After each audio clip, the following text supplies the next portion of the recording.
Hello, hello. Let me know if you can see and hear me okay.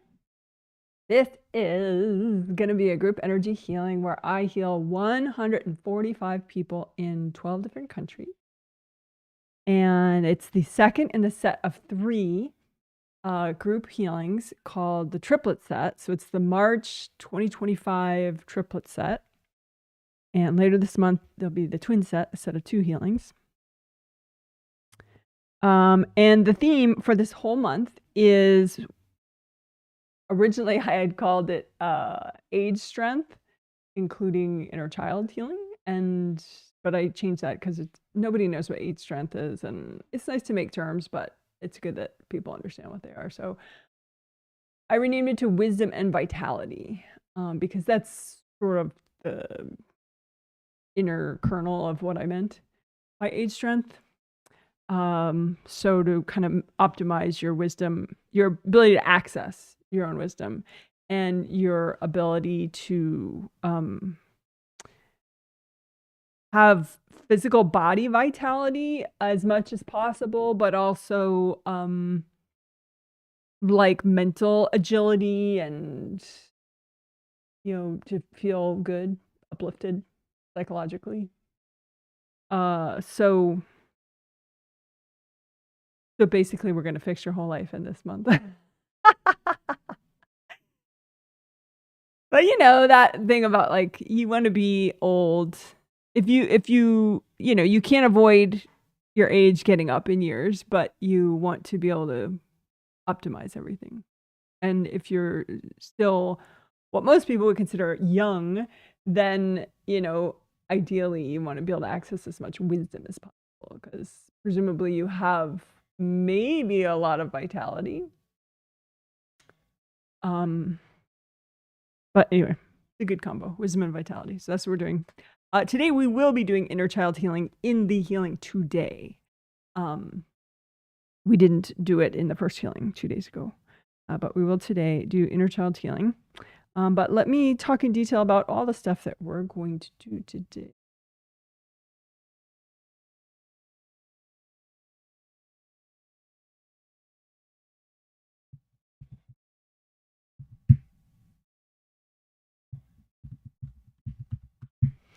Okay, so I just said that we will be doing inner child healing in today's healing, which is true. So that'll be good. And it will be unique. I mean, not like groundbreaking unique, because we've done inner child healing before. It's pretty cool and simple to do. But we'll be giving gifts, energy gifts that your angels check to these parts of your inner child that are not happy, in addition to just, energy healing for them. So the gifts, I think we don't always do that, and that is nice. So we're going to do that today. Make energy healing presents for your parts of your inner child that are, stuck in the past and unhappy. Help them out. So that'll be good. Because ideally you want that energy to be here with you in the present, not stuck in the past. Here with you in the present and healthy. So anyway, working on that. And also timeline healing is a similar thing. I used to do a lot of timeline healing. So if you search Janet Wright, energy healing, timeline healing, or timeline, you'll find a lot of options. Tend to be older, but it doesn't matter. But essentially timeline healing is where you imagine a line and you have it represent the passage of time. So one end of it is earlier, and then the other end is usually just the present. It can go longer, so it's like past lives and then this life up to the present.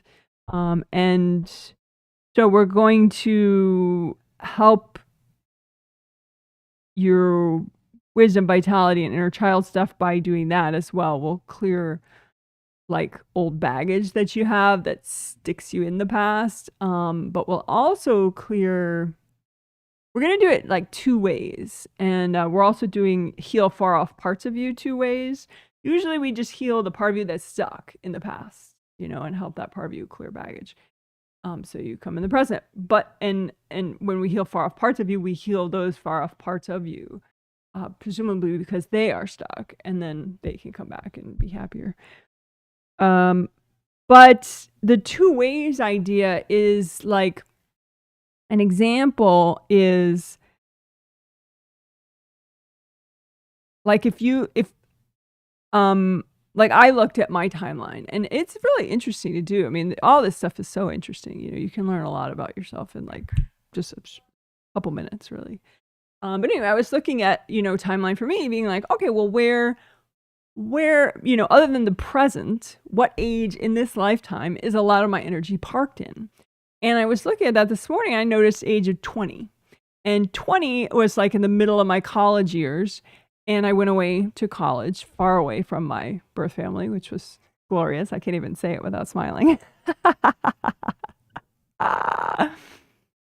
But so part of why I had a chunk of my energy there was not because that part of me was stuck, but because I felt so free and liberated at that time.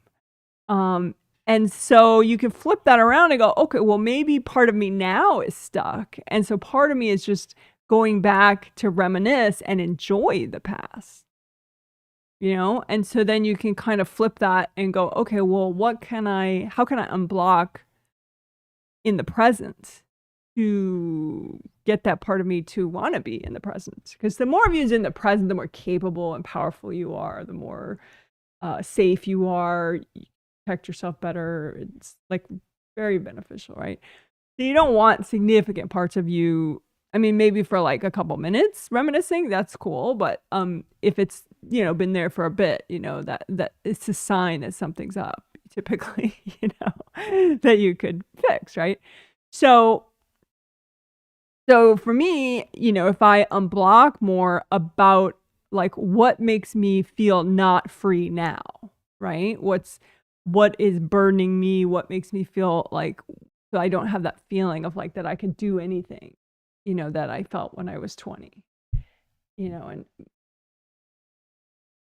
because there's like, okay, now I have more wisdom about how the world works and yada yada, conscious access to that wisdom.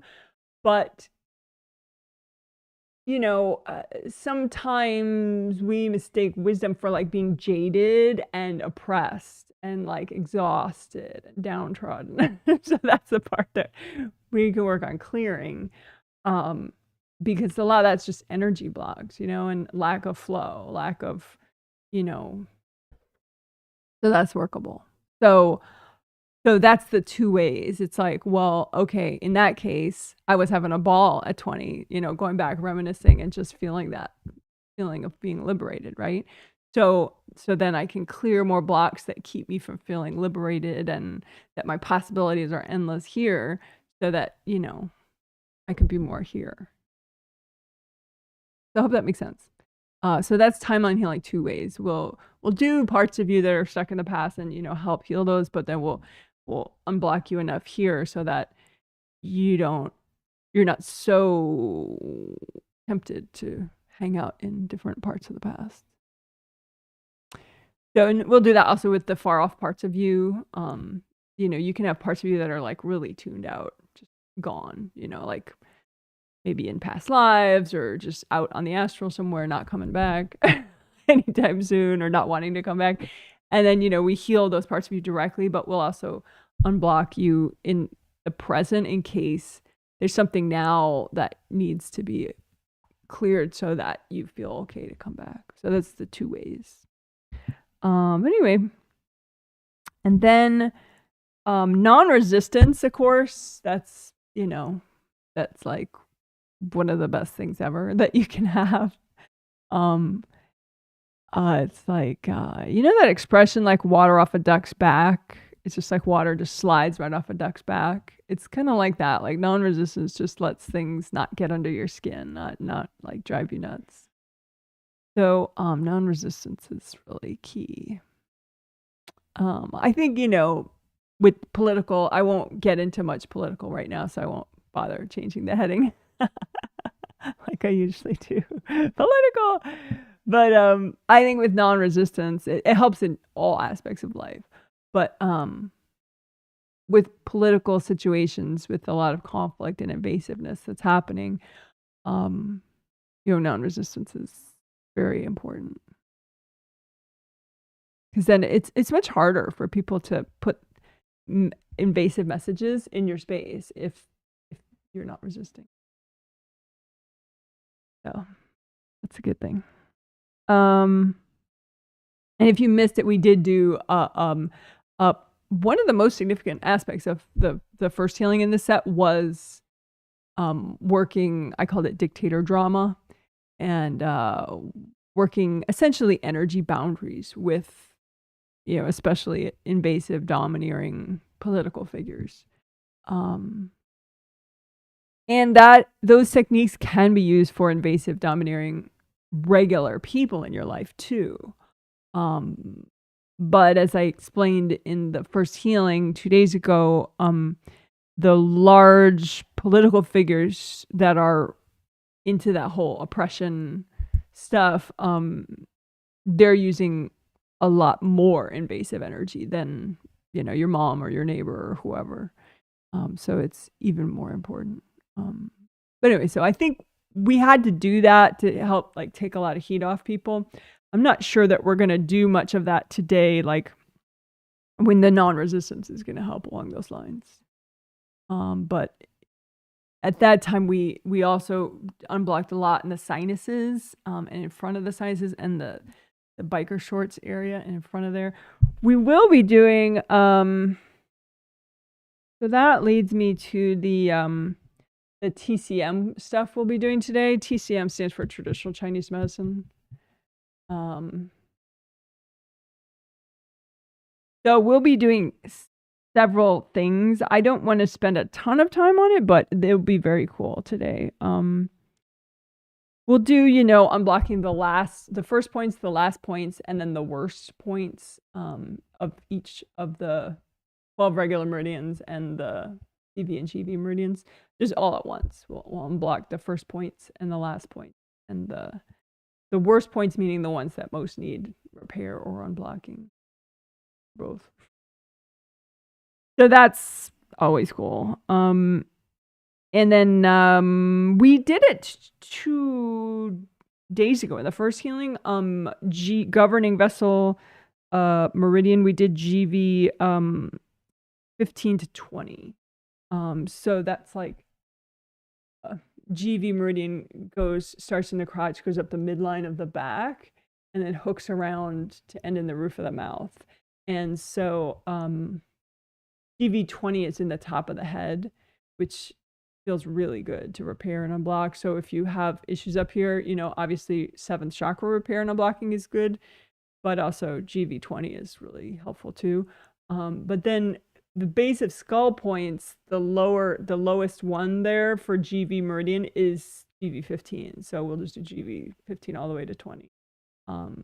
That meridian and all those acupuncture points are little chakras in there. GV 16, which is just up from that lowest one, is helps a lot. Helps maybe just as much as GV 20, but we'll just do the whole batch of them. Because it's like a river. So if you have a clog at one part of the river, it affects the whole river. so that should be good. And then the other very cool TCM thing we'll do, which I don't want to spend a lot of time on either. 2 meridians. Kidney meridian starts in the not quite the foot chakra. It's more forward towards the toes than the foot chakra, but it's like it's in the neighborhood of where the foot chakra is. The kidney meridian 1, and then kidney meridian goes in the inner part of the leg, and then up. It's one of the tummy meridians that we do a lot, and then it goes up the chest a little bit there, up the chest completely. So that's kidney meridian, and we'll unblock the w.c.auras aura for that, and a little bit on the points, especially around the tummy, the kidney points around the tummy.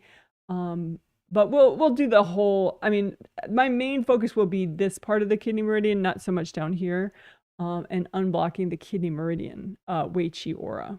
here, because you know each meridian has a w.c.. aura that protects it and nourishes it, and each of the 12 regular meridians, as well as GV and CV meridian, have w.c. auras that protect and nourish the meridian.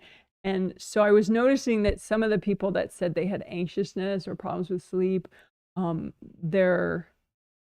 those two meridians could really use some help. Like those w.c. auras, the two, urinary bladder meridian and kidney meridian. And in traditional Chinese medicine, I actually didn't know this consciously before I knew that I wanted to unblock both of them at the same time. But they do, like even officially in traditional Chinese medicine, they like pair, they complement each other. The urinary bladder meridian, which starts in the corner of the eye, the inner corner of the eye, and goes back and then splits into 4 branches going down the back, which is super cool. You know, the butt points I was talking about. Those are urinary bladder meridian points. So it's like a highway, you know, of like the 4 branches. It's so cool, you know, of the urinary bladder meridian going down your lower back. And then, you know, it goes down your leg and ends in your toe. But so the urinary bladder meridian runs into the kidney meridian.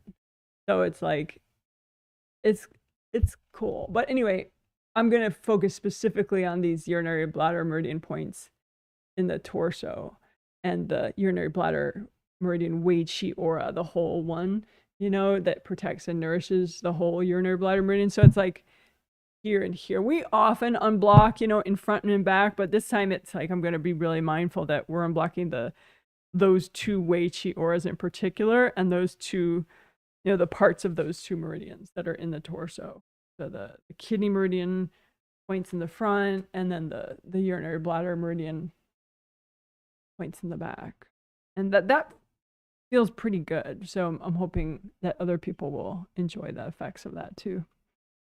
So that's that. So it's a full agenda today that we're doing. And thank you everybody for your surveys. As always, they are very helpful in helping me to plan. And you don't have to know why something helped or why something didn't help. Just let me know how you're doing in the survey, and it's helpful to me.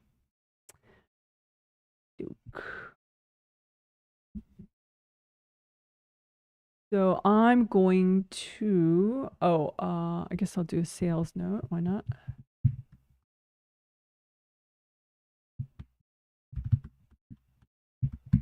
So that is my website, jwhealing.com. I'll make it big because that amuses me for some childish reason. And I'll put confetti, why not? So there you go, jwhealing.com. Yay, that's my website.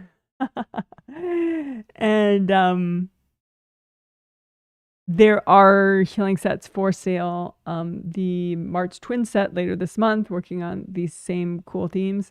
And then the April, both sets in April are for sale on my website as well.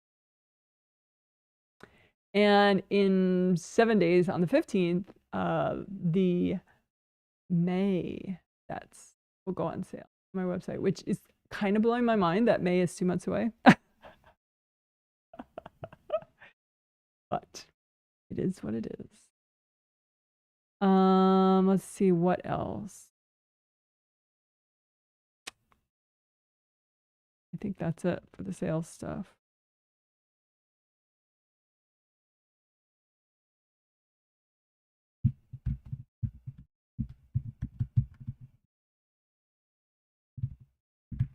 So I'll look at chat comments before the healing, just people's little greetings, and then I will do 3 minutes of quiet, finishing my prep, and then we'll start the healing.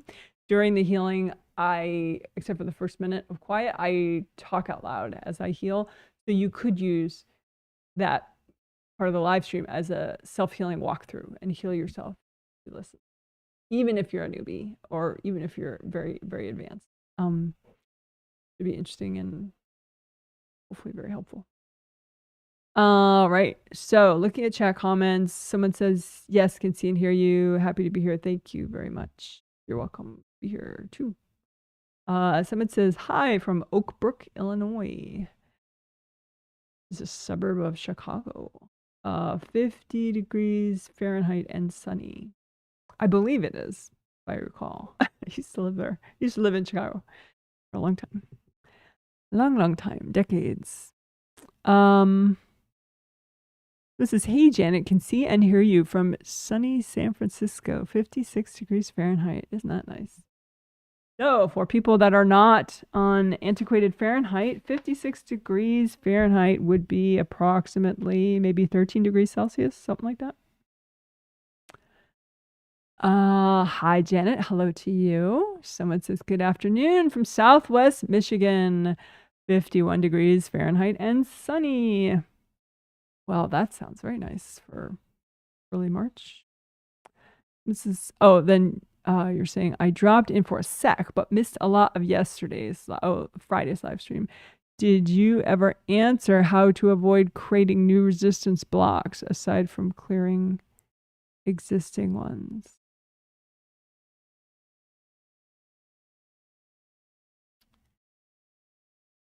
I mean, non-resistance is like a state of mind that you can leave and get resistant or not. I mean, so I don't know, new resistance blocks. I think it's just something that you work over time because different situations will trigger, and be potentially more challenging for you. So it's not like, okay, now I'm perfectly non-resistant for all of eternity type of situation. It's just something that is, kind of like taking vitamins, working your non-resistance is just something that, you could do, and you can kind of monitor, your levels of frustration. Like somebody was saying, they felt angsty. I never use that term, angsty. I guess angst kind of means resistance, it seems like, or frustrated or something. So if you ever feel angsty, you can unblock your grounding and check, maybe for some damage in your aura or your chakras, but working on resistance could help with that too. So yeah, hard question to answer, really. Someone says, hey Jan, I can see and hear you from sunny Las Vegas, 62 degrees Fahrenheit. Thank you for the emojis. 62 Fahrenheit, that's nice. Maybe that's like 18 degrees Celsius, something like that. Oh, right.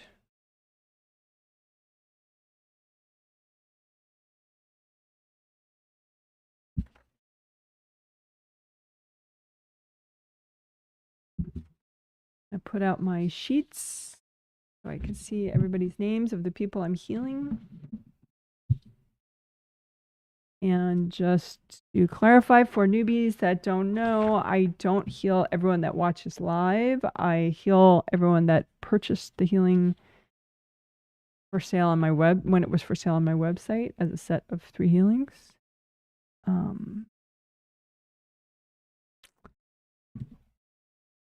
Part of that's because I need to make a living.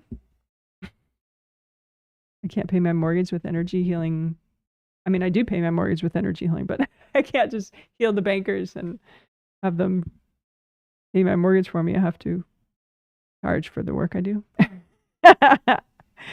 But also I need to prep in advance. So I need to know who I'm healing in advance because different things trigger for a healer when they're, depending on who they're healing.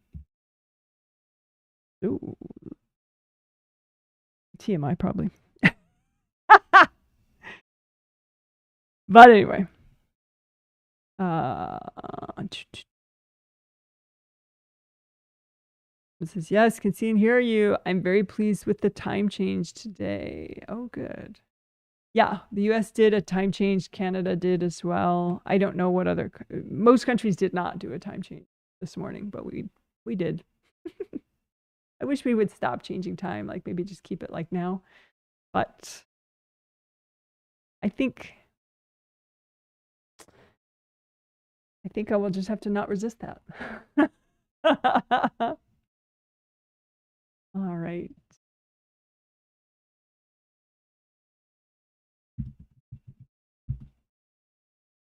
So now we'll do the 3 minutes of quiet before I start the healing.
Okay, thanks for waiting.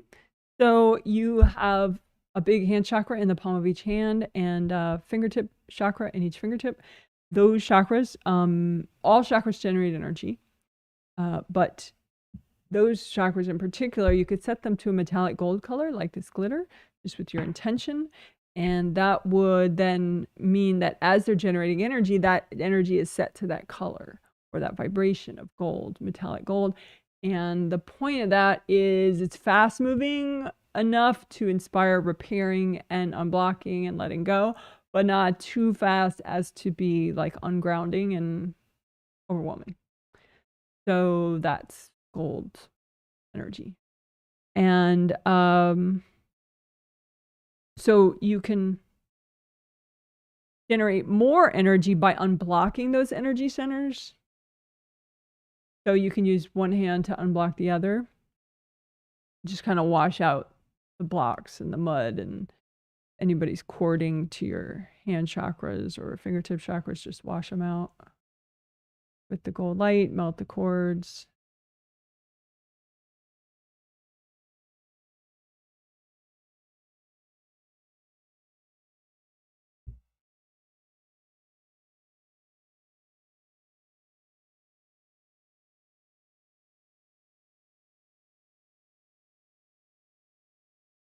And you can also heal your shoulders and your arms while you're at it, because you may have some blocks, up here that sort of prevent a lot of your energy from getting down here.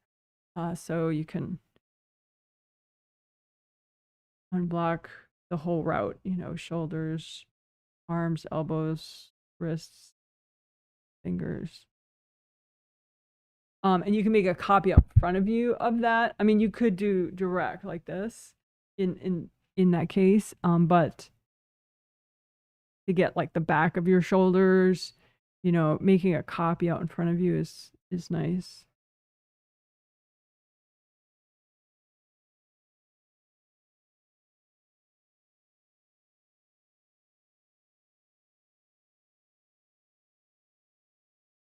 You can comb around, your auras around your shoulders and kind of pull out any junk. Give it to your angels. Angels, here you go. Angels, here you go. You can have invasive beings in your shoulder, really anywhere, but you can just say angels if there are any invasive beings blocking up my shoulders, arms, or hands. You please recycle them.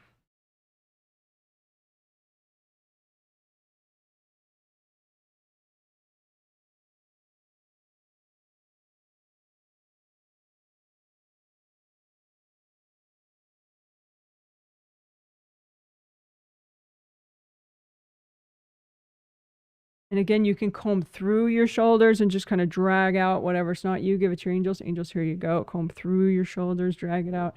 Angels, here you go. If you want, you can give yourself a little physical massage on and off as you're energy healing yourself.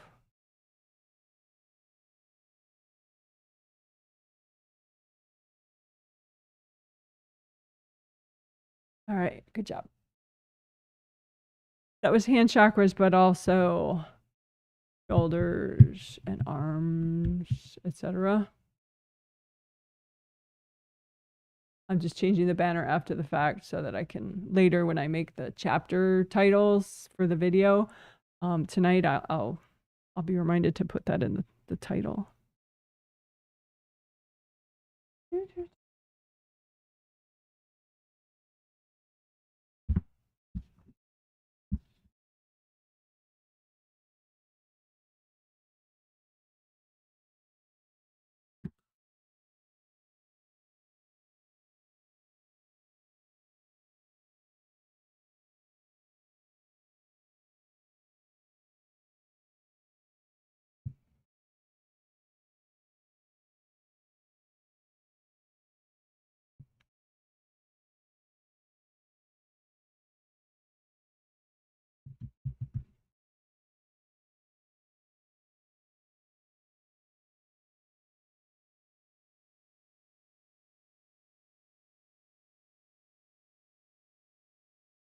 All right.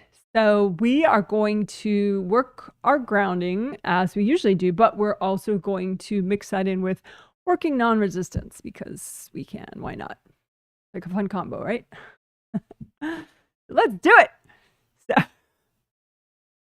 So you could recreate your groundings, get rid of the old ones, make brand new ones, make them big and wide as all your auras, and wide all the way down to the core of the earth. So just kind of anchor it down there, make it nice and wide and flowing downward. You want to release, let go as much as you can of energy that's not yours. Let it go. And make both your groundings with your intention. You set the color of those groundings, the one for your physical body and one for your astral body. Make them both red or orange or yellow, whatever helps you to release the most right now. You can just test like red groundings, see how that feels. Test orange groundings, and then test yellow groundings, and stick with whatever one is the best downward flow for you. And then you can make a copy out in front of you of your grounding and use gold light from your hands, right? You set your hand and fingertip chakras to gold and metallic gold, and just use that gold light generated by your hand and fingertip chakras to wash out both your groundings. So the blocks might look like chunks or heavy clogs.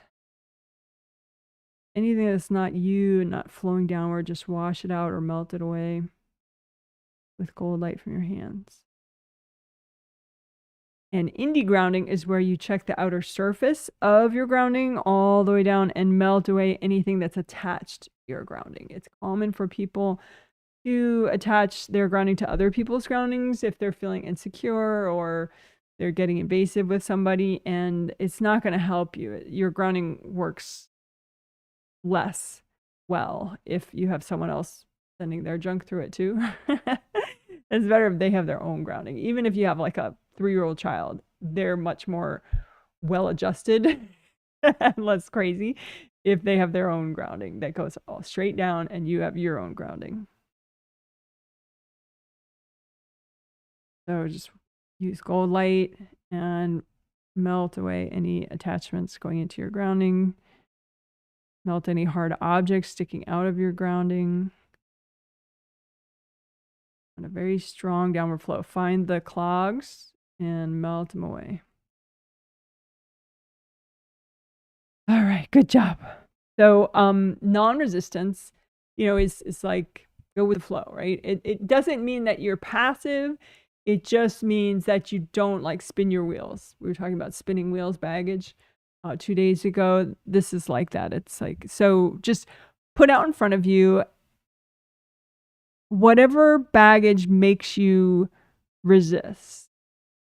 And it might not be what you think, so you don't have to worry about what it is. Just with your intention, just dump out in front of you any baggage or stuck energy in your space. It could even be not even your energy, just dumped in your space from somebody else.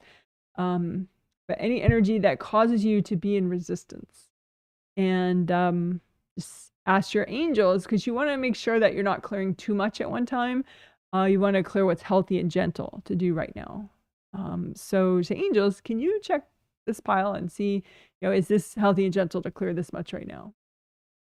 That way they'll get rid of stuff that's too much to clear right now. Be sure you ask your angels for that. Angels, can you check my pile?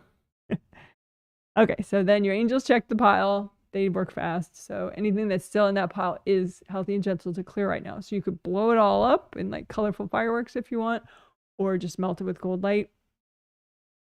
Use gold light from your hands. Melt cords that are going into the pile from other people, from you.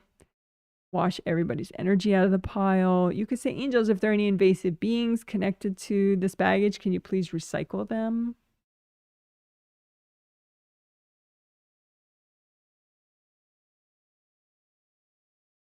And just keep going until the baggage is fully melted, or you could just blow it up. If you find that some of it is not, you're not having luck destroying it, just wrap it up in gold light and give it to your angels. Say, angels, can you help me with this?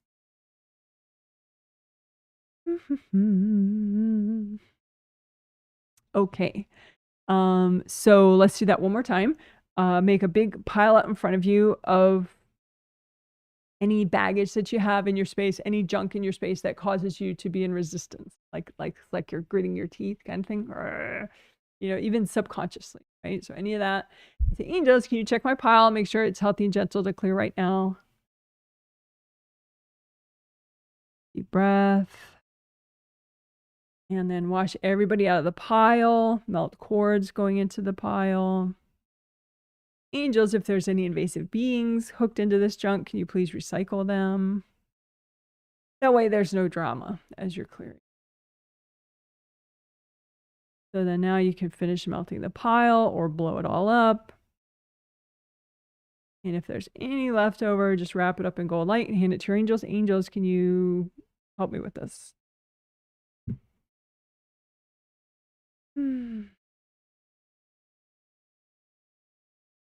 All right, and then let's also do healing flowers for non-resistance. Okay, so I like moving my hands when I do it. You might not like that. Do what you want. But use universal healing energy, and you create energy healing flowers for yourself. They can be rainbow colors or gold or both. And you're just creating energy healing flowers that are just the right vibration for you, in this case, to ease you out of resistance, to help you with non-resistance, right? So nourish yourself with this energy healing, universal energy healing energy, and have it, you know, just with your intention, tune it to the vibration that's just going to help you to have non-resistance, have more non-resistance. And then say, angels, can you check my flowers? So they'll fix them up a little if needed. And then give yourself the flowers. And yes, you can make colored balls of light if you're not a fan of flowers. All right, so one more time, make a whole bunch of energy healing flowers for yourself to help nourish you, to help you with non-resistance, right? The angels, can you check my flowers? Deep breath. And then give yourself your non-resistance flowers. Deep breath. All right, like one more time, check your grounding. Wash it out with gold light. Make sure it's nice and wide. You want nice wide grounding so that your auras can easily release, even the outer parts of your auras, right? So just comb through that copy of your groundings with gold light. Make sure releasing really well and stays wide all the way down. You may have energy blocks right at the bottom of the grounding, right at the just before the core of the earth. And so just find those energy blocks if you have any and just melt those.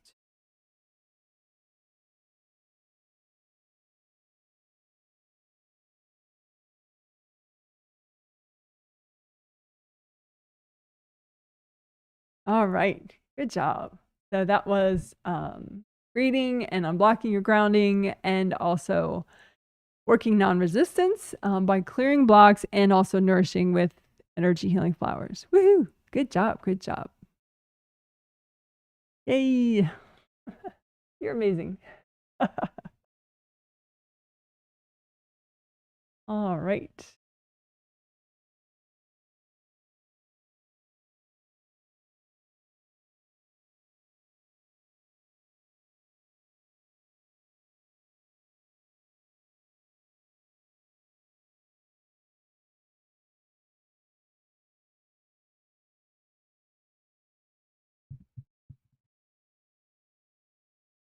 Okay, let's do aura repair. I think we can do it pretty quickly now that we're all grounded and non-resistant. We'll use composite copy technique. So that means, well, first you just make a copy out in front of you of all your auras. You have 17 auras, astral body, physical body, and then 15 auras called your w.c.. auras, which are a part of your spirit. You as a spirit, they're the gold flowing force fields. They help with strong boundaries. So all those 17 auras, you can just imagine them out in front of you and comb through them with gold light from your hands. And you want to look for rips. And you can use your vision or your intuition or your intention and just see. If you have rips, then you need aura repair. If you have no rips, you could still work to unblock your aura too, and we'll be doing that. Well,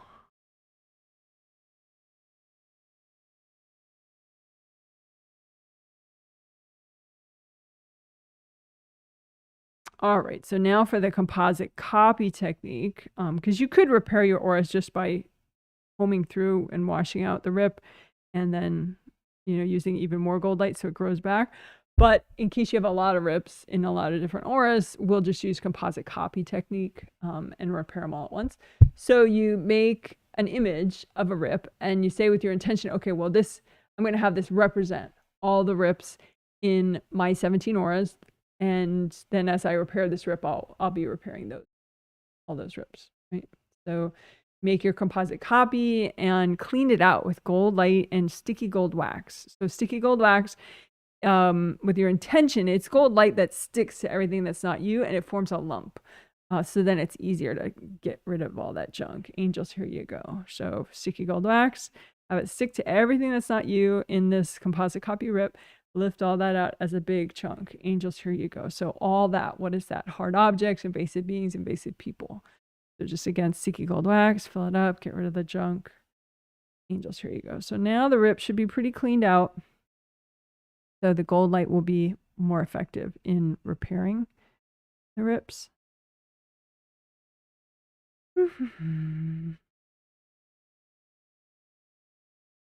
You can ask the angels if there are any invasive beings in the way of this repair, because invasive beings can just get in the way so the gold light doesn't penetrate properly. So you say, angels, if there are any invasive beings in the way of this repair, can you please recycle them?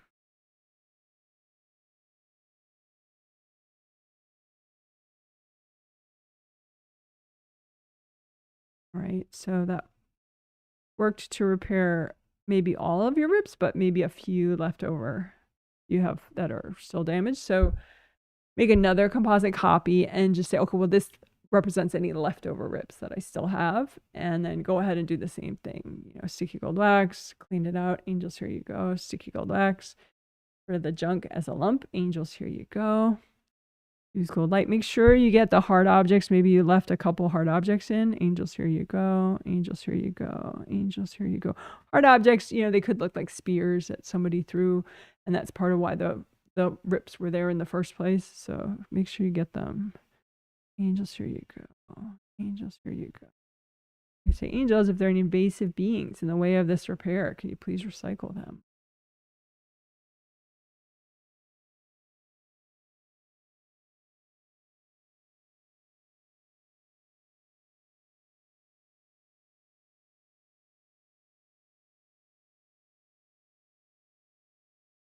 All right, and then you can just double check the outer surface of all 17 of your auras and feel for any little leaks that are still there. If you find any, just use extra cold light to repair them.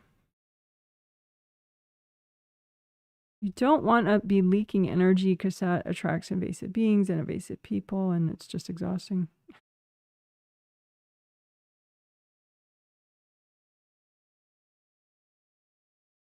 And then you can redo your gold buffer zones. Those help to slow the rate of aura damage if you keep recreating them. They're nice buffers for your astral body aura and your physical body aura. And I do have a video, Janet Wright gold buffer zones, that would teach you that if you look it up on YouTube.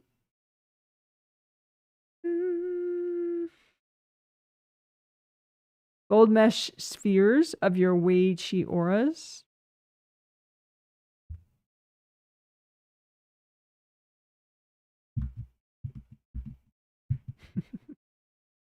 Oh, yeah.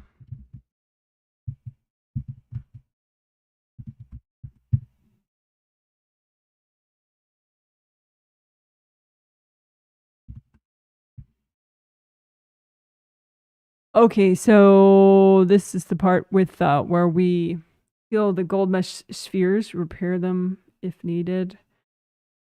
And then you could have scar valleys. So let's do that first. So the scar valley, what the heck is that? It's just leftover hardness from when one of your wei-qi auras was damaged. You know, someone like pounded a rip in it.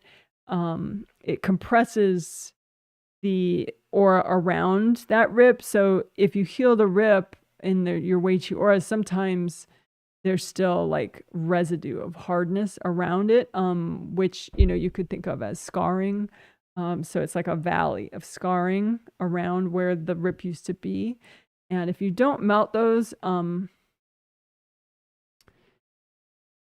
it's like creates a bit of a dead zone where there's not as much gold light there, because the gold mesh spheres don't kind of grow back into that area because of the scar valleys blocking them.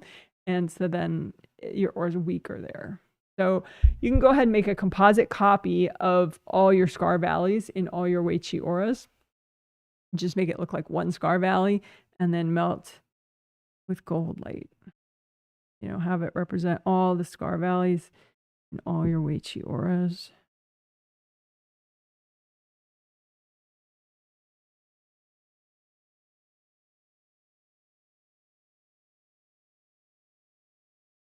Because once that's gone, then the gold mesh spheres can regrow into that area. And gold mesh spheres are what generate the gold light of the wei-qi auras. Inner one, a middle one, and an outermost one in each of your wei-qi auras. And they generate gold light all the time if they're functioning right. Okay, so that was, first we did aura repair, then we did gold mesh spheres and melting scar valleys in your wei-qi auras.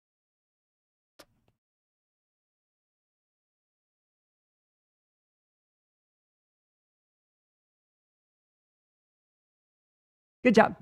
Woohoo! You're amazing.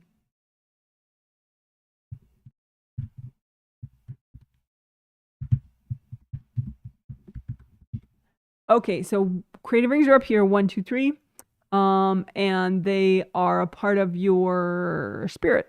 You as a spirit, they're part of your astral body. So when your body's asleep at night, you're up on the astral with your angels, your creative rings are up there. Because they're part of your astral body. They're just above your astral body head. And when you're awake, they're right here. So you can make a copy of your creative rings out in front of you. You make a big copy or small copy, whatever. It doesn't have to be exact to size. And just use gold light from your hands and melt cords going into your creative rings from other people. Invasive beings tend to be a little more persistent, and they're not up to any good. So your angels can actually recycle the invasive beings that are courting your creative rings. So you can say, angels, if there are any invasive beings courting my creative rings, can you please recycle them? Just take a deep breath. Angels do that. So your creative rings have flaps. They look like that when they're irritated. So that would be like a top-down view of one of your creative rings, right? And so you don't want them to look like this. This is with the flaps irritated and sticking out. So they will fall shut, and it'll be a nice smooth ring. If you melt all the cords from other people and get rid of all the beings, then the flaps can relax and fall shut. So then your energy flows through the rings, and the rings do their job of generating gold light, but it's much harder for invasive people and beings to cord if the flaps are shut. So that's what we want. So don't jam them shut, just fix, melt all the cords, have the beings recycled so that the flaps all fall shut.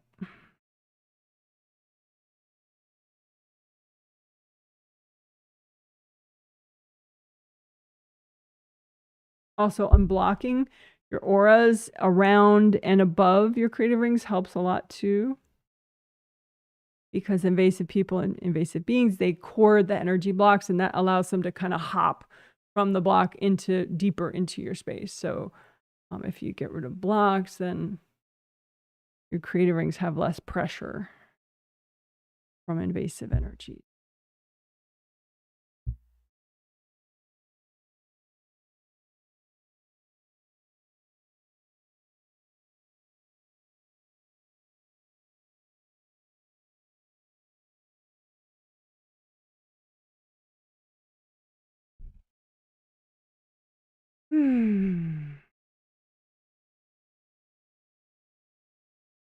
Okay, good job.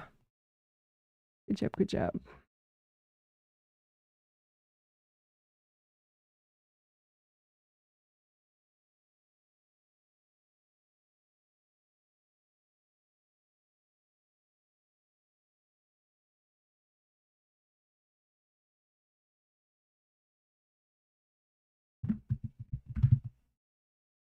Okay, so chakra repairing and unblocking. And feel free to do a stretch.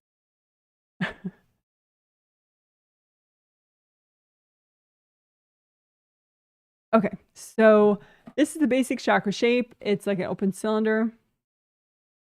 So all your chakras have that basic shape, although they're different sizes based on where they are and what they do.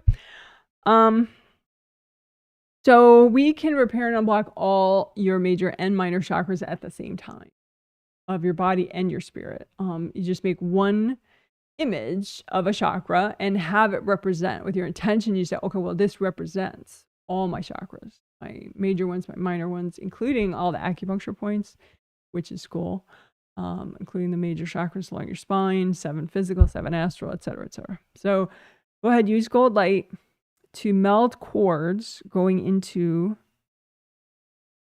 your chakras and repair the damage. So there could be cracks or missing pieces or scratches. So just those lots of gold light.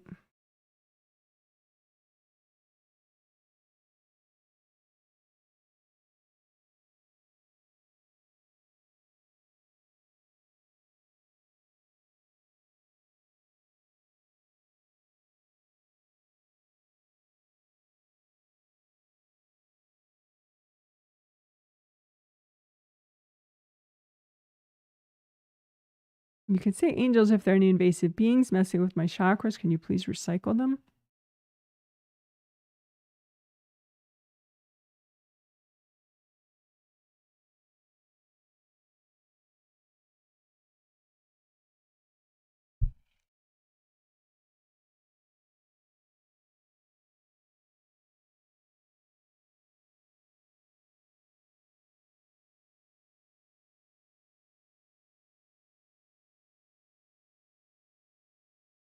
Sometimes you're in denial about certain energy blocks that you have, and because of that, then there are people that you can't get out of your space.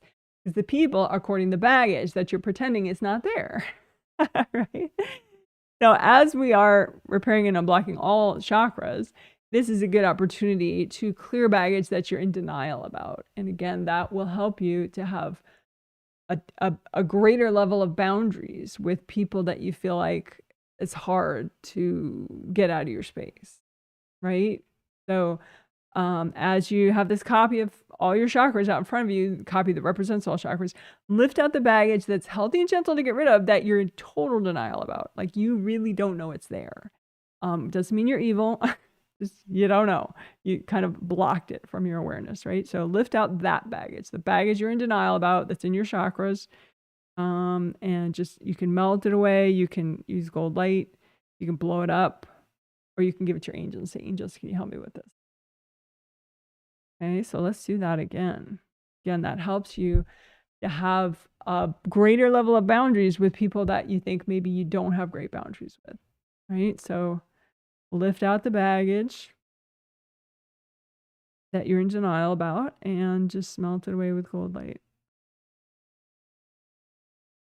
Lift out the baggage that you're in denial about that you have, melt it away with gold light. Lift out the baggage, melt it away with gold light.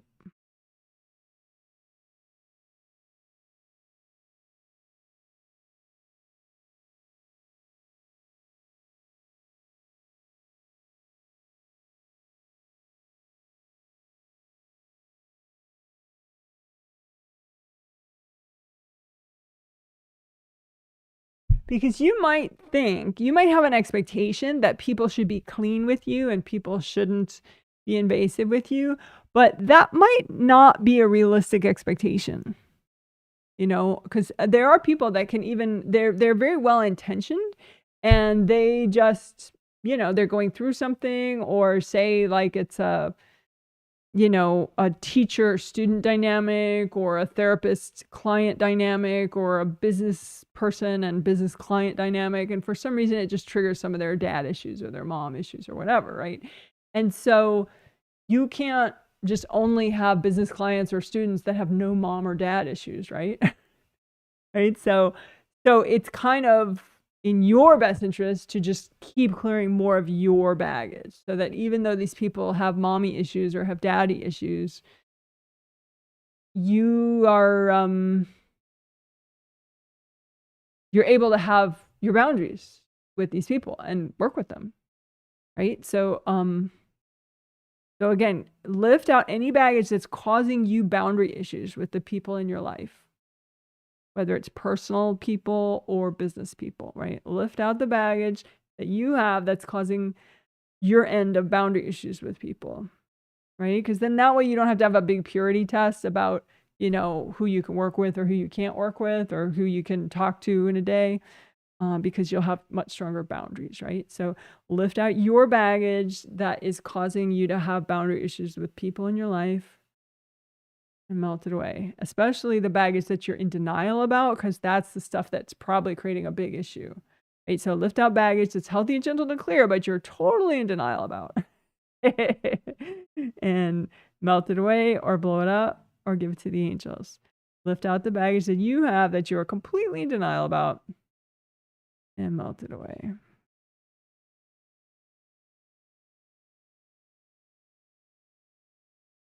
A lot of times, if you're like kind of blown away by why other people have so many problems, there's something you're in denial about. There's like your end of it, you're in denial about.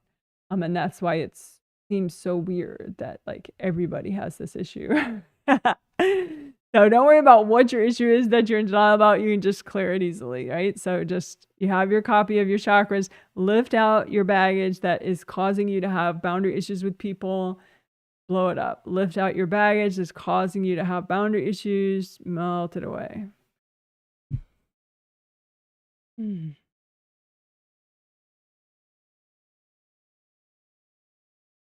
All right, and you can finish up the repair.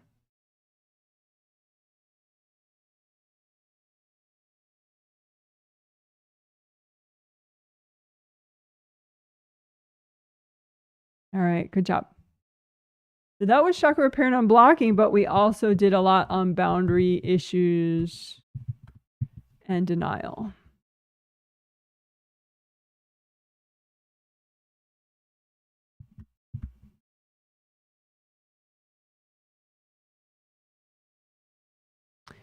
Oh, right.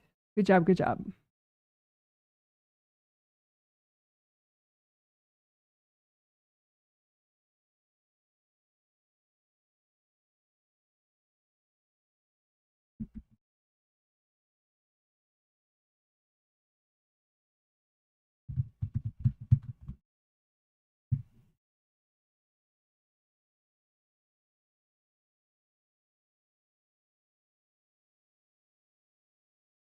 Okay, so good karma windows are back here, and they're the 5th essential, meaning like if they're messed up, it feels bad.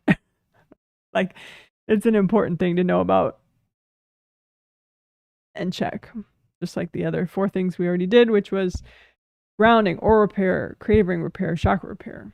So good karma window repair is number 5, the 5th essential. There are no others at this time. So, okay, so they're back here, right?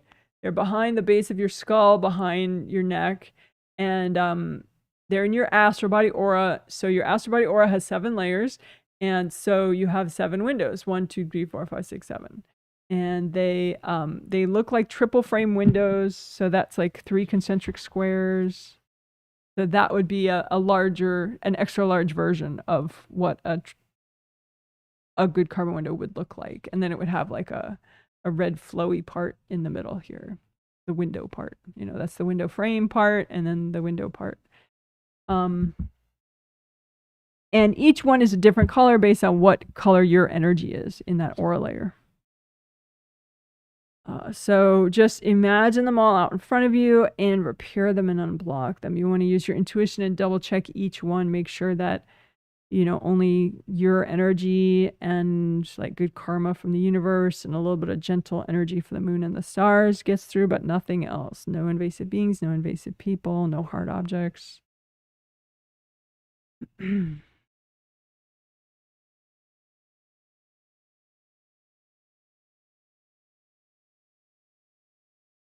And if you've been overwhelmed lately, chances are a few of these are damaged.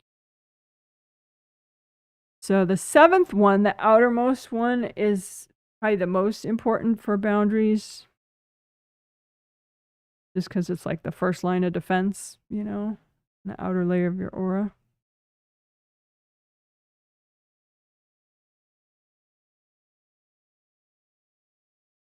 But you can go one by one and just repair them all.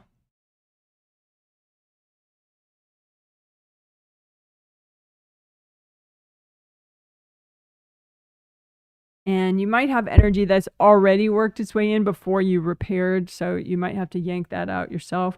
So just surround it in gold light. Angels, here you go. Because it can kind of work its way. People and invasive beings can work their way through if the windows were damaged, and then anchor itself in your upper chakras or the base of skull points.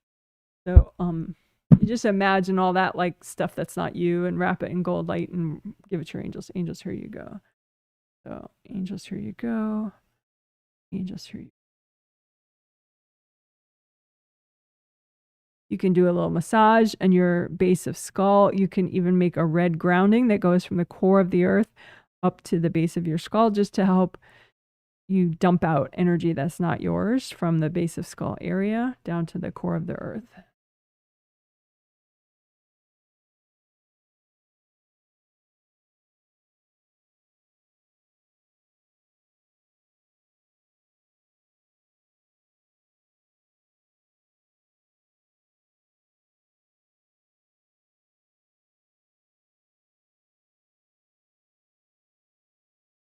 And your aura is behind the base of skull area, is like right there. I mean, all your auras behind there are important, but any blocks like right up against the base of skull points are especially in the way. So just comb through the base of skull points and outward and just catch any hardness.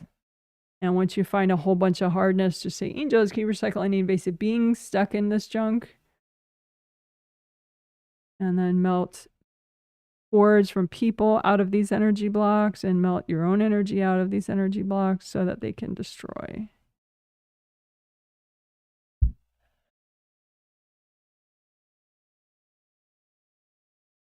Again, comb through the base of skull points and the back of your neck and find a whole bunch of hardness. Say, angels, can you recycle any invasive beings corded into this junk? And then melt cords from people cording into all this. Wash everybody's energy out of these blocks.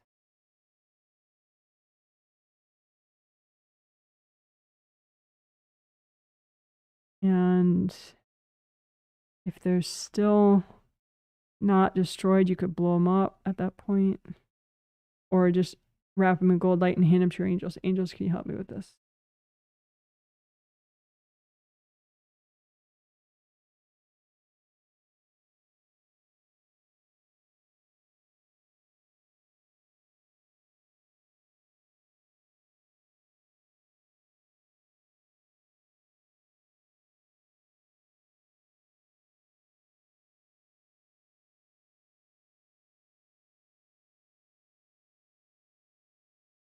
You have tightness in your jaw.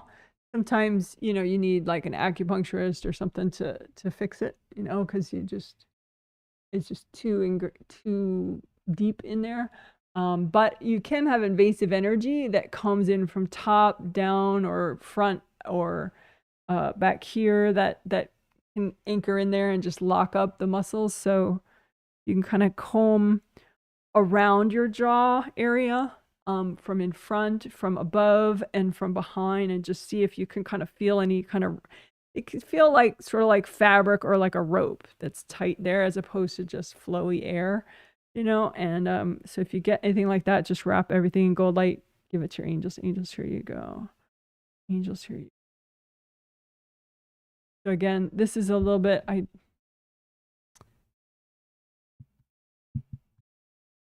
already started it.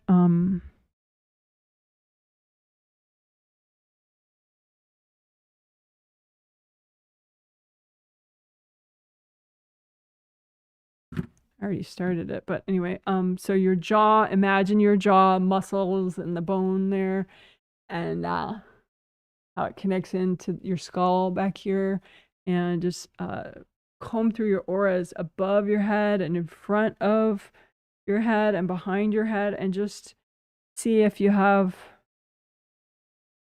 too many blocks, and if you have invasive energy that kind of goes from the blocks in to tighten up your jaw too much.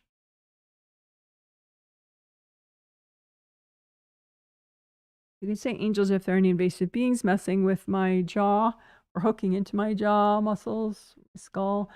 Can you please recycle them?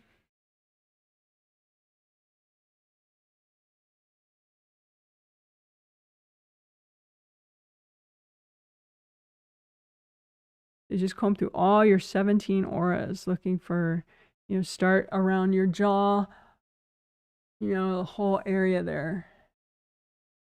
And just see what you can feel. If you get a whole bunch of blocks, just say, angels, can you recycle any invasive beings hooked into this junk?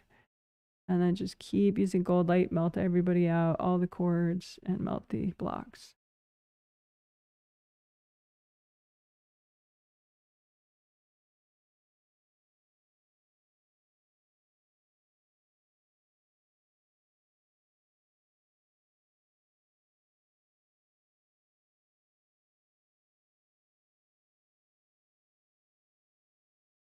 All right, so base of skull points, we have been doing them, but I didn't show that diagram of the actual base of skull points. So that's those two, I call base of skull points, the two rows of horizontal rows of points of little chakras, acupuncture points, one at the level of the top of the earlobe and one row at the level of the bottom of the earlobe, right? So those are the, what I call the base of skull points.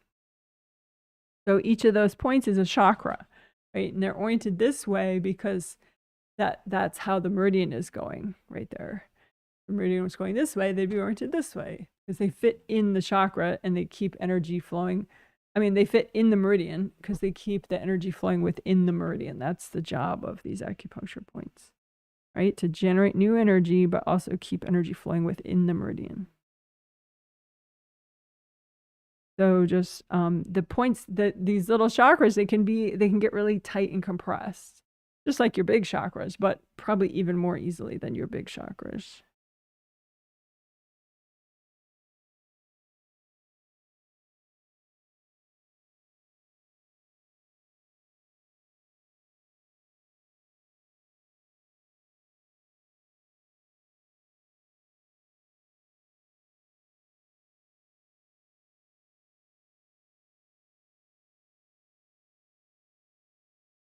All right. And then the governing vessel meridian, I already said in the intro, it starts in the crotch, goes up the midline of the back and ends in the roof of the mouth.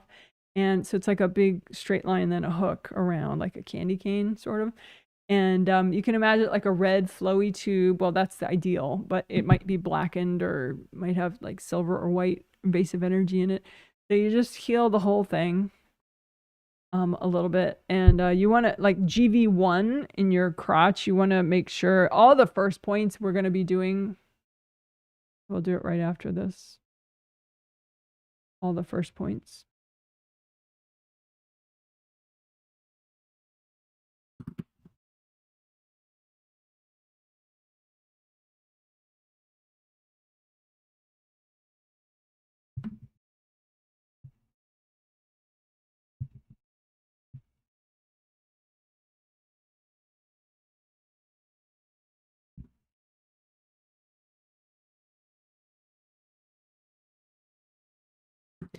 Okay, so I've been already talking about it, this GV meridian.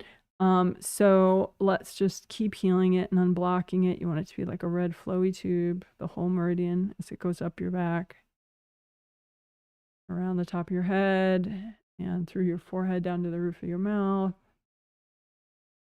And each meridian, including the GV meridian, has a w.c.. aura that's devoted to it, just to nourish it and protect it.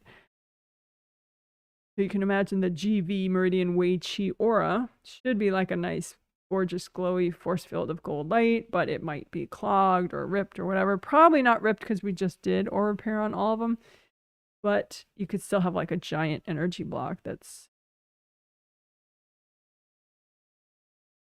weakening the w.c.. aura, so it's not as protected or nourished as it could be. So you can find the most taxing block in the GV meridian and in the GV meridian w.c.. aura, and most taxing block or blocks. And you could like find where it is in the w.c.. aura, but if you're not that confident about that, you can just imagine the blocks out in front of you piled up. But you want to find the most taxing blocks in your GV meridian w.c.. aura and just melt everybody out of them. Say, angels, if there are any invasive beings in these blocks, can you recycle them? Melt cords from people going into these blocks. Melt yourself out of the blocks. And melt the blocks completely or blow them up. And if some of them are not destroying completely, you can wrap them in gold light and give it to your angels. Angels, can you help me with these?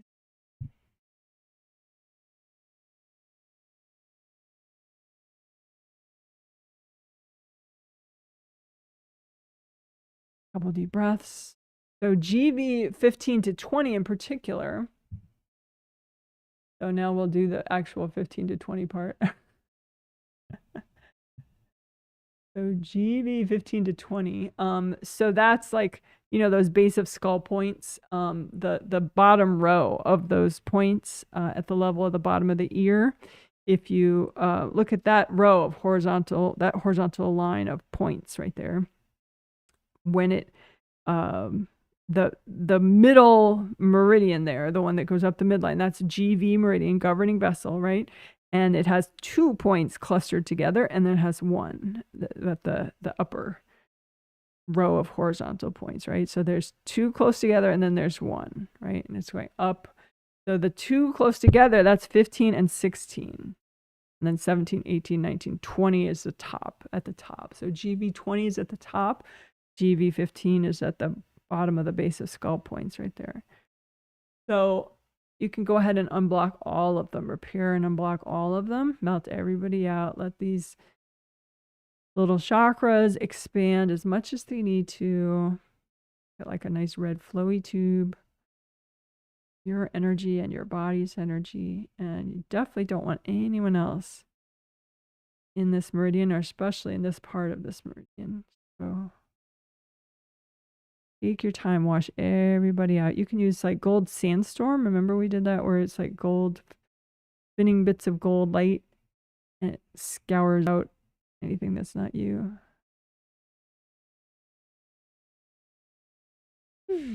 So especially GV20 at the top of your head is really nice and feels good to take care of properly and relax it and unblock it. Repair it. You could have spears sticking in the top of it, so oriented this way, so like you could have spears sticking in like right around there, which you don't want, of course. So just take out any hard objects. Angels, here you go. If there are any invasive beings in the way, angels, can you recycle these invasive beings?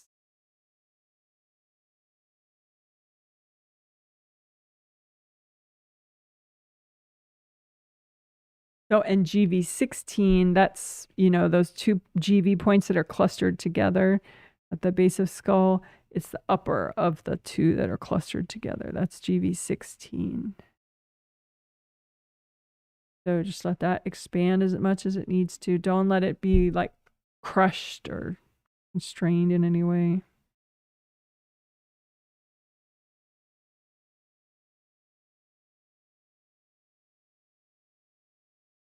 Could be people are cording this subconsciously, this little chakra, so melt all the cords from people.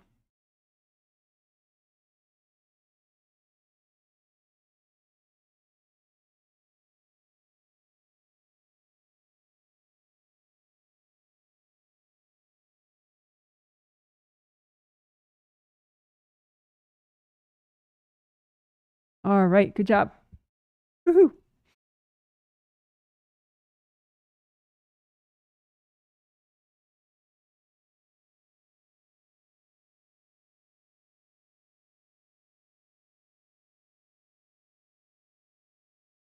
Great job.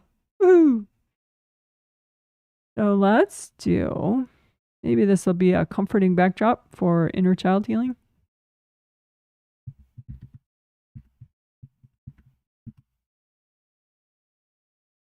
So I explained it in the intro. So inner child healing is easy, actually. Just stay present. You redo your grounding, big wide groundings all the way to the core of the earth. Unblock your grounding a little bit extra. Make sure it's flowing all the way down. Melt away the clogs in your grounding. And you want to remind yourself how old you are now, so you don't like fully revert to some child's state. Right? So remind yourself how old you are now. And but then just imagine out in front of you little versions of you that are stuck in the past. So like maybe it's like an angry 2-year-old version of you, a scared 5-year-old version of you, whatever, you know, just, but you don't have to know. Just there's lots of little mini yous that are inner child parts of you that are unhappy, right? And you can have those parts of you far away if you're a little nervous. You don't want to feel what those parts of you are feeling.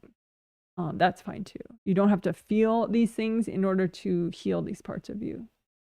So then you can just heal these little mini yous, like use gold light, send gold light to these parts of you. You can say comforting things like, it's okay, you deserve a healing, it's all right.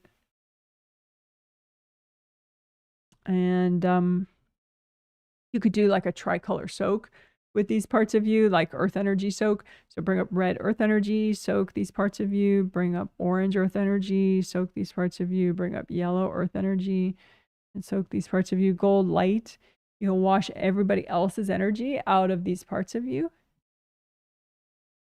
You can say, angels, if there are any invasive beings messing with these parts of me, can you please recycle them?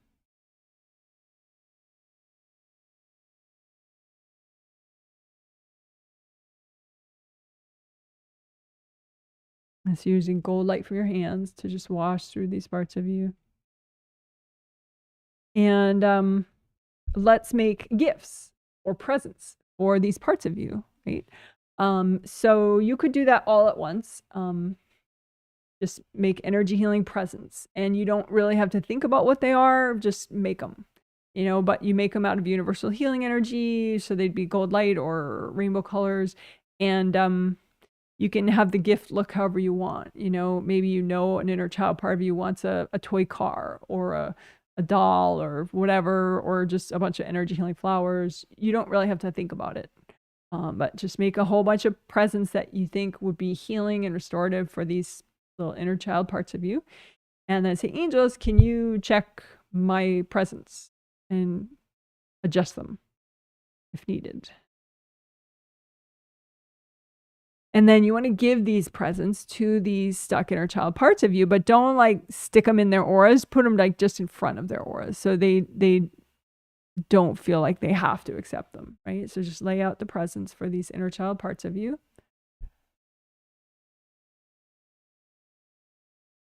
And you can say, it's okay, you know, and you can say, angels, can you double check all the presents? You feel like a part of you is very hesitant.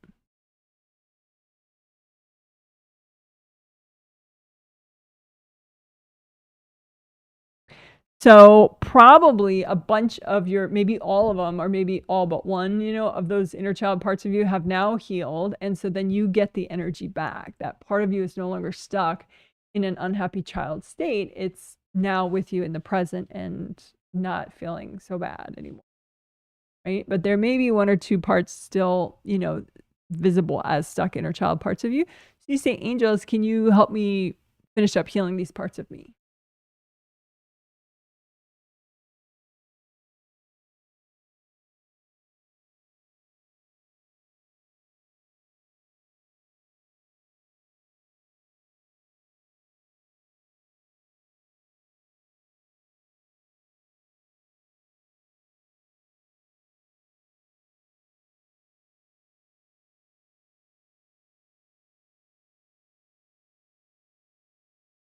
And there could be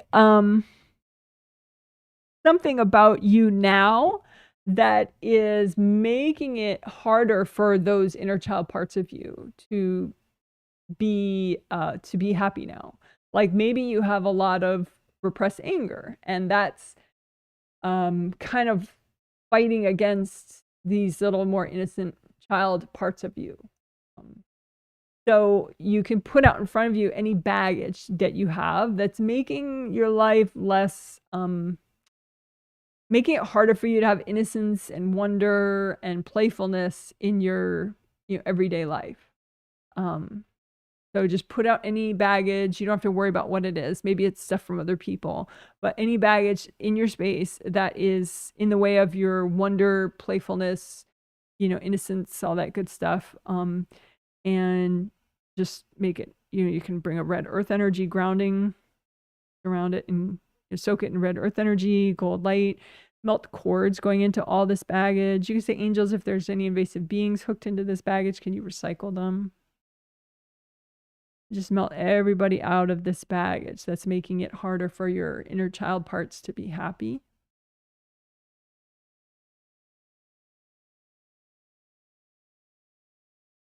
And if some of it's not dissolving, you wrap it in gold light, give it to your angels. Say, angels, can you help me with this?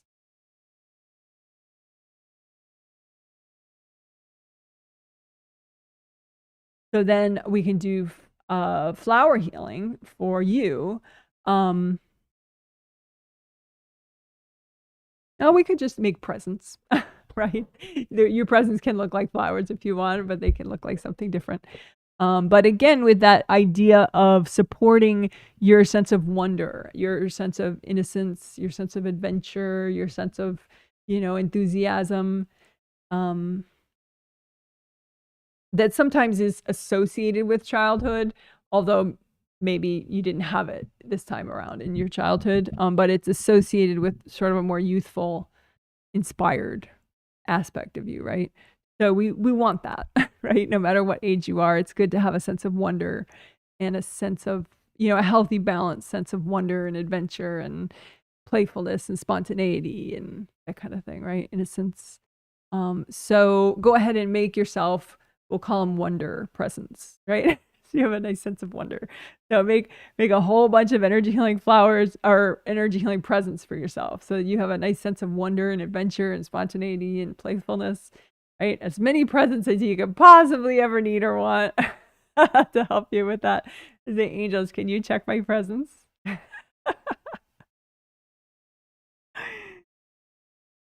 And then give them to yourself. You get all of them. All right, let's do that again. Make energy healing presents for you, yourself, here in the present, here and now, and presents that help you with your ability to feel wonder and innocence and adventure and spontaneity and joy.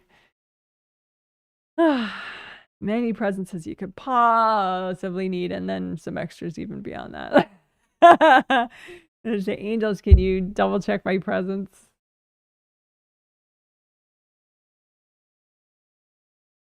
Deep breath. And go ahead and give yourself all the presents.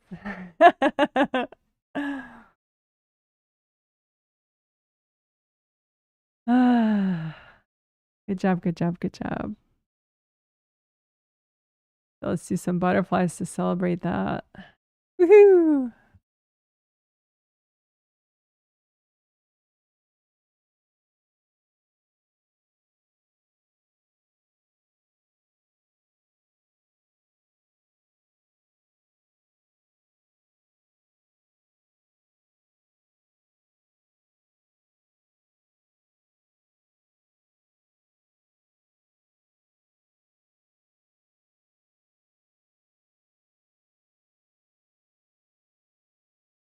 Okay, so that was inner child healing. We did direct healing on stuck inner child parts of you. We gave those parts of you healing presence.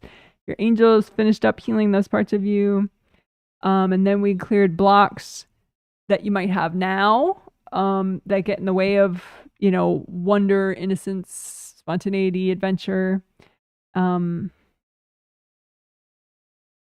we did energy healing presence for you now to help you with wonder, innocence, adventure, and spontaneity.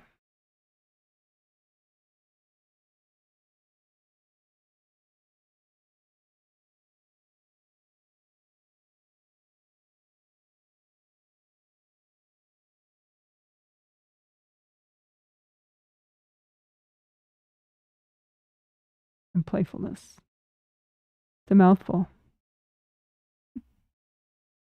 All right. Good job. Good job. Good job.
Woohoo. Good job.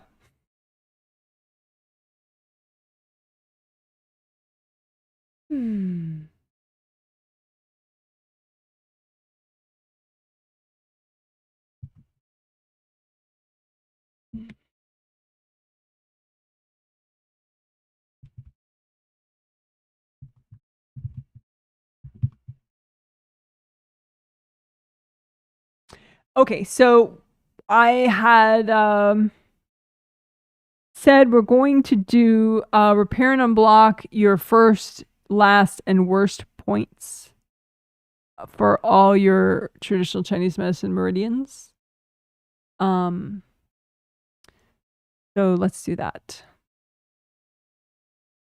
Traditional Chinese medicine meridians, they're like rivers, each one, and one flows into the next, flows into the next, flows into the next. So you can heal all the points in all your meridians.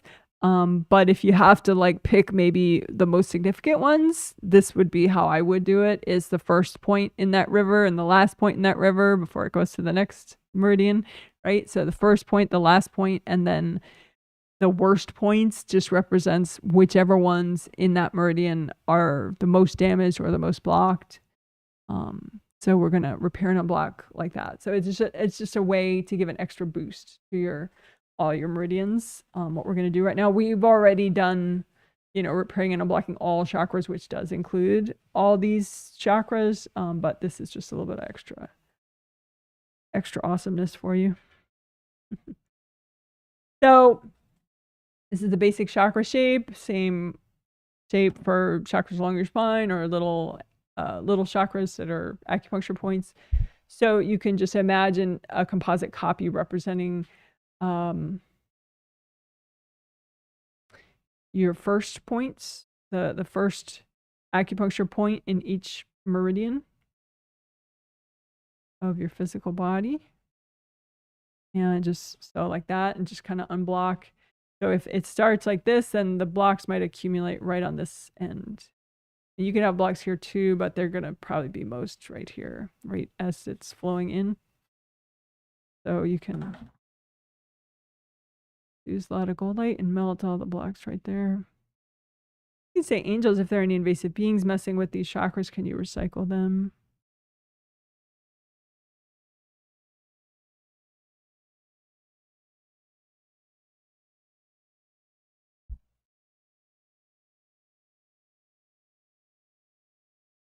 Oh. Excuse me.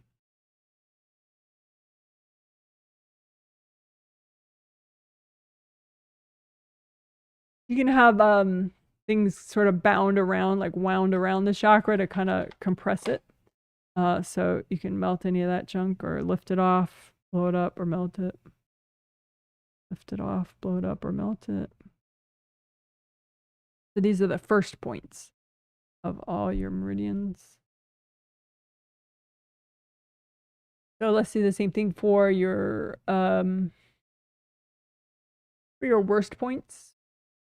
So that's any point that needs it, any acupuncture point that really needs repair or unblocking still.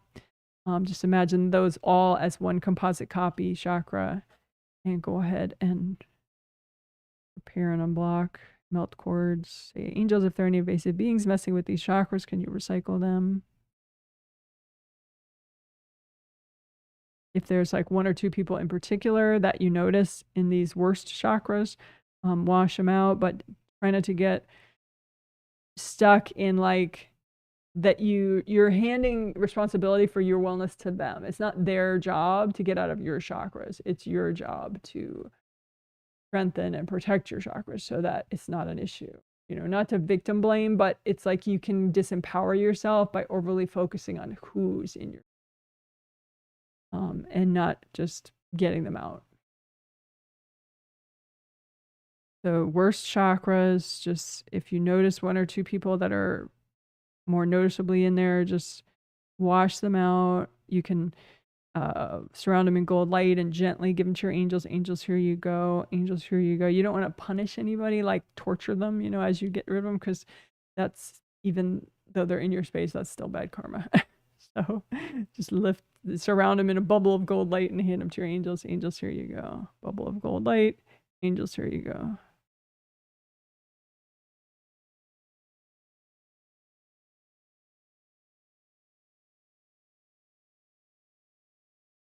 You'd have hard objects stuck in these chakras, and that's why they're the worst chakras. So just lift out the hard objects stuck in there. Angels, here you go. Lift out the hard objects. Angels, here you go. Do more repair now that those hard objects are gone. Angels, if there are any invasive beings in the way of the repair, can you recycle them?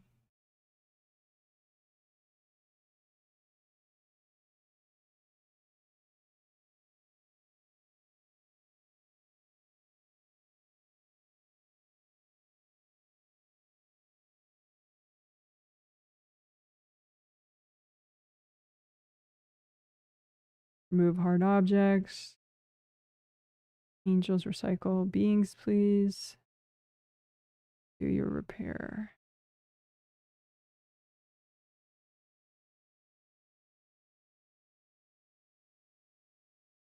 Okay, so then the last points in all the meridians, right before the energy goes to the next meridian, just go ahead and repair and unblock those last points.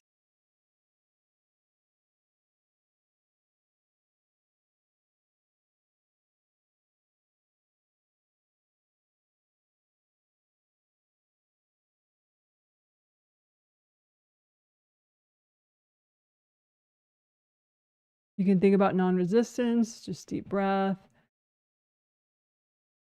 Ease yourself out of any sort of clutching onto things. Just allow yourself to have good flow. Breathing, think about letting go.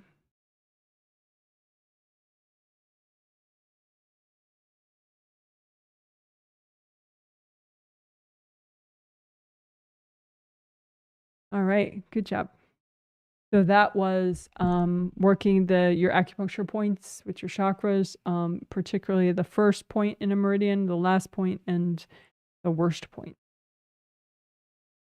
Currently, but no longer the worst points, hopefully. All righty, good job.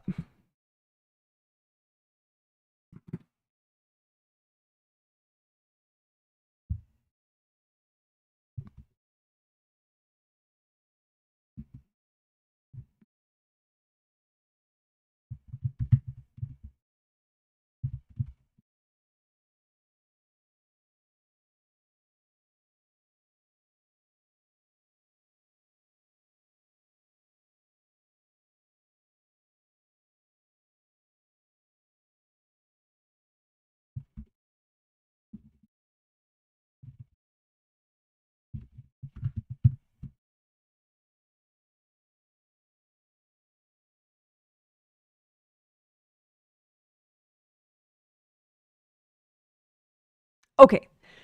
So I talked about this already in the intro. Urinary bladder meridian. You know what? I'm gonna show a video of both those meridians. But I'm most interested in the part of the kidney meridian that goes in the front, just here. This part of the kidney meridian, and then this part of the urinary bladder meridian.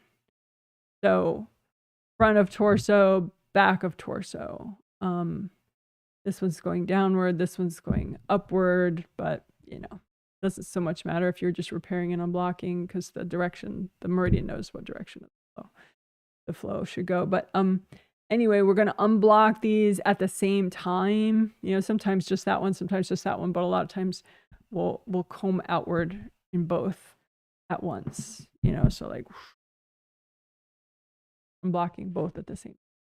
And then each meridian has a w.c.auras aura that goes all around you that nourishes and supports that meridian by sending it gold light. So we'll also check out those 2 w.c.auras auras just to make sure they're awesome too. You know, like they could have major blocks in them or maybe rips. Hopefully not, but we'll see. Okay, so that's that. That's what we're going to do. So first I'm going to just quickly, it'll take just under 2 minutes to play the videos for both those meridians, just so you see the points. So you can just relax and breathe as you watch the video for both of those points. So this is urinary bladder meridian, UB. Right, so it hooks around the head, and then there are 2 branches turn into 4 branches. So as it goes down the back, there's 4 branches of the urinary bladder meridian, and then all those fabulous butt points. We'll be unblocking those too. The leg points we won't really work much, but we'll work, you know, what we will do will help the rest of the meridian, but we'll directly work these points right now that are being shown. Yeah, all that goodness. Butt points. And then just to show you the rest of the meridian, goes down the back of the leg and the outer side of the foot, ends in the little pinky toe. Oops. Ends in the pinky toe. So then after that, it goes directly from that pinky toe.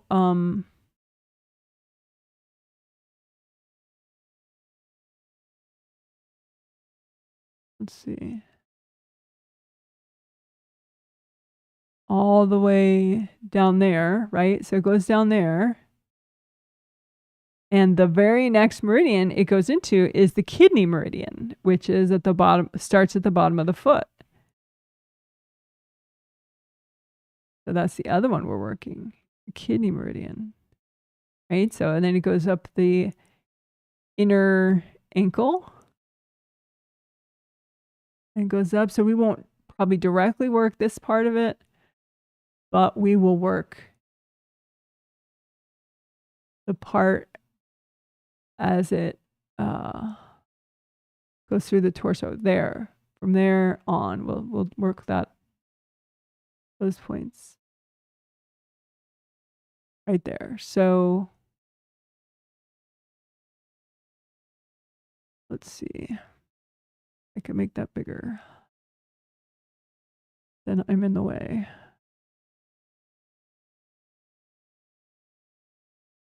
There we go.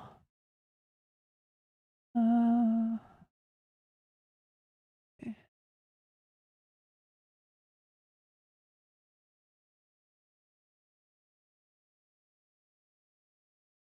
There, good enough. Okay. So that's that. So work the kidney meridian, especially the points right here in front, and we'll work the urinary bladder meridian, especially the points along the back, you know, from here on down, including the butt points. So that's that. Now I do have good urinary bladder images already. Let's see if I can find those. That way I don't have to keep playing the video over and over, which is annoying. Well,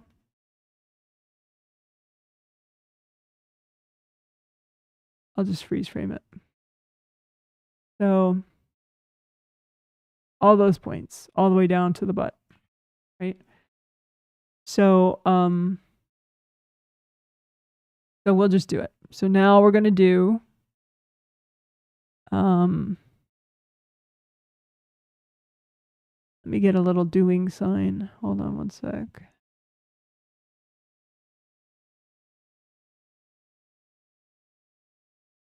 Doing. Here we go. Doing. All right. So now we'll do. So just imagine the urinary bladder points that are in the back and the kidney points that are in the front. Comb through them and outward. Through them and outward.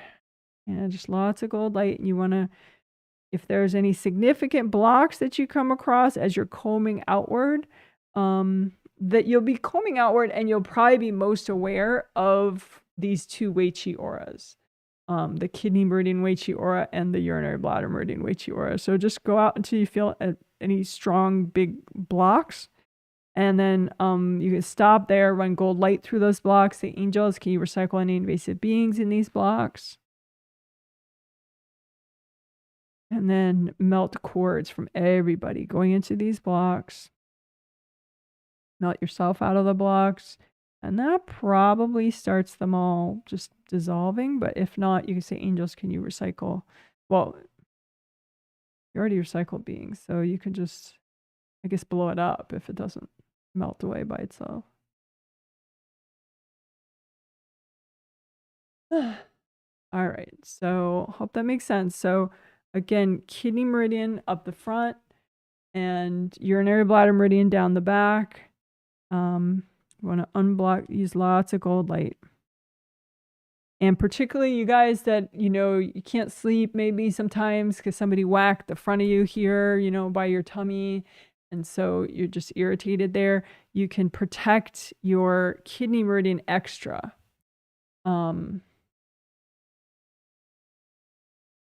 Protect your kidney meridian extra by nourishing and unblocking this kidney meridian.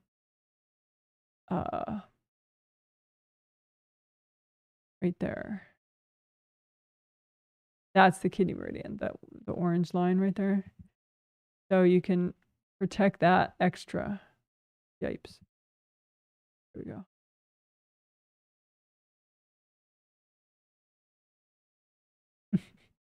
All right. Protect his modesty a little bit.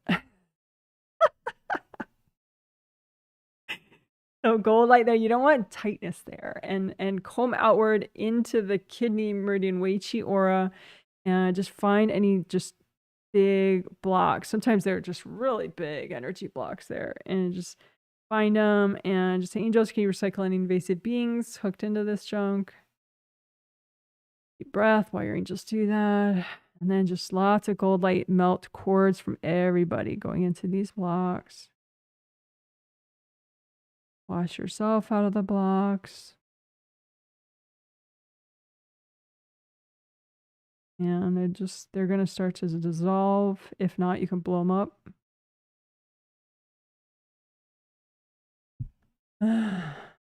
So you can comb through both the urinary bladder meridian in the back, the kidney meridian in the front. Melt, melt, melt, melt all the blocks.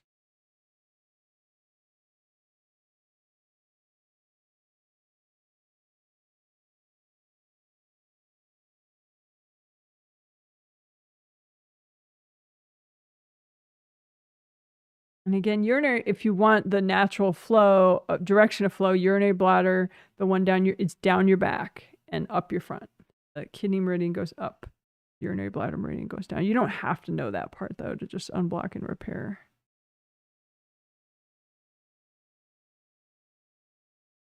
So comb through both of them until into the auras. So until you get a whole bunch of blocks.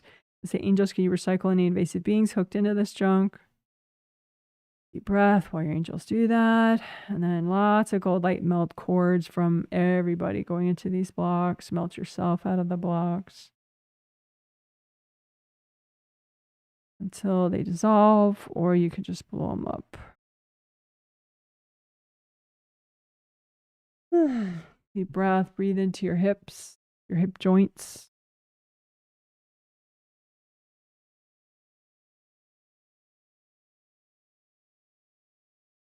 A little bit extra on both those w.c.auras. You can look at them separately, or you can, put them together and repair and unblock them at the same time. But if you look separately at your kidney meridian w.c. aura and how it wraps all around you and goes above you and beneath you, give that lots of extra repair and unblocking. Should have nice gold mesh spheres within it.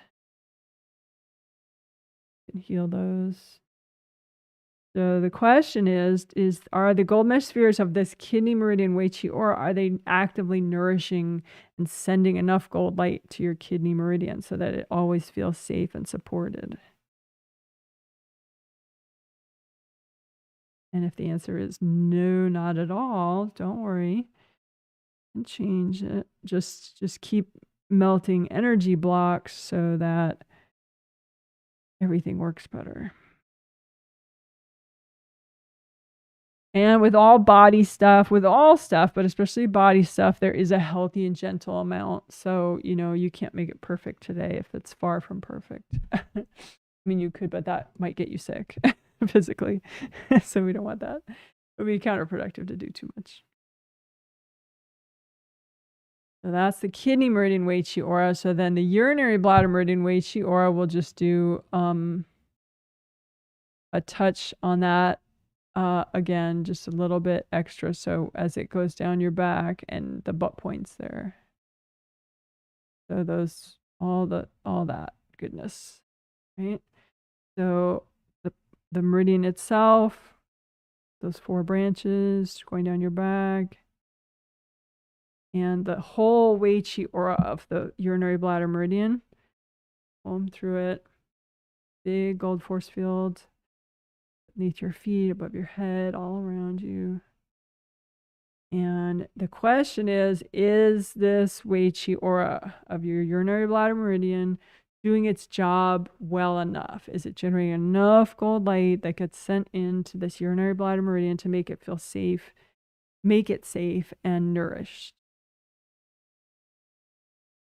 And I just keep melting blocks so that the answer is more likely to be yes. w.c. aura can protect the meridian. And if, angels, if they're any invasive beings messing with this w.c. aura, can you please recycle them?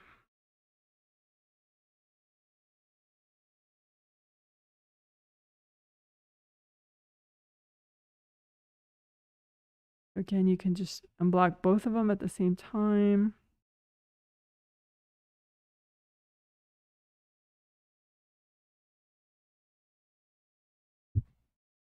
All right, good enough.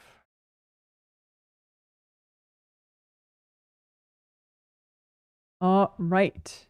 Good job, good job. Woohoo! So that was working the torso parts of those 2 meridians, urinary bladder meridian in the back and kidney meridian in the front, and the w.c. aura of each of those meridians that nourishes and protects that meridian. Good job. Woohoo.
Okay. So, timeline healing, I explained before the healing started, we used to do it a lot. It's a cool way to not only clear baggage, but see when the baggage was from. Because sometimes, you forget, like, oh yeah, that was a terrible part of my life, or sometimes you don't even realize, you're just kind of in denial that, you have still so much baggage from a certain time in your life or from past lives. That's kind of interesting too. Like some past lives you still have a lot of baggage from that you didn't finish clearing. You haven't cleared since then, because if you don't clear it within a life, you still have it, until you do clear it. It's not like, heaven is a nice vacation from your baggage, but it doesn't. And it does strengthen you and edify you on certain levels, but the baggage that you didn't clear in a certain lifetime is still yours to clear in a future lifetime. So the good news is that, the more we clear, then you're not only improving the rest of this life for yourself, but you're improving your future lifetimes. So yay. So let's do it. So, imagine a timeline, as just a line that represents time, and have one end be present now, today, and the other end of it be a long time ago. It could be the beginning of this life, or it could be including a bunch of past lives, which is probably more fun. So have a part of the line be this whole life so far, and then all your past lives, right? And with this working wisdom and vitality, you don't want to be stuck in the past, right? Because it can make you feel older than you are, like in a weary, exhausted kind of way, right? So imagine any baggage that you have from past time periods. Imagine them as piles in the past. So like technically you have all of it now in the present, but it's kind of fun to notice when it was from, right? So notice, if you have baggage from when you were, in junior high, you can have all your junior high piles of baggage you still haven't cleared from junior high. So, and then different past lives. So just, sort out your baggage that's making you feel less wise and less vital, right? And when it was from, just put it all out as to when it was from, and just be like, oh, that's interesting. And then now go ahead and clear it. You don't have to know when it's from. It's just a little fun. So just use gold light and wash everybody out of your piles. You can say too, angels, if there are any invasive beings in the way of this clearing, can you please recycle them? And just melt all these piles, especially those junior high piles. Get rid of those junior high gym class piles. I don't have any of those.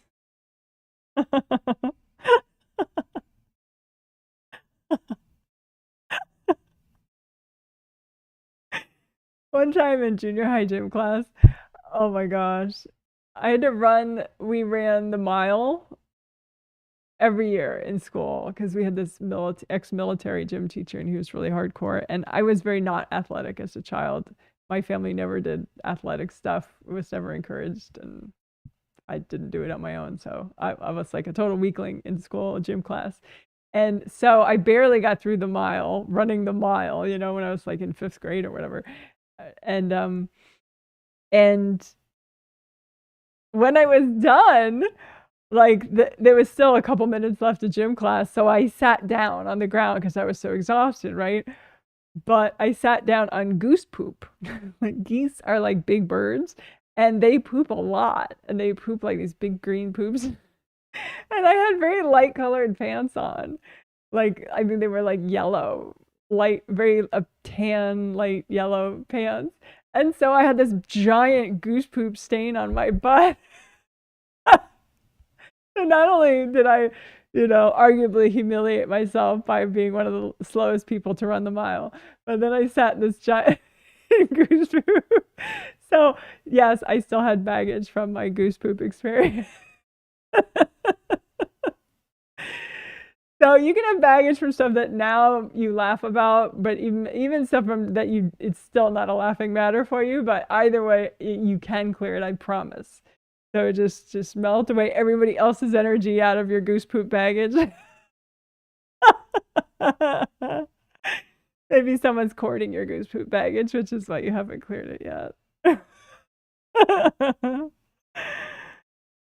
And, like I said, there could be some baggage that's not so funny. That's all right too. Just use extra gold light for that stuff and just melt it away or blow it up and cord everybody out of it.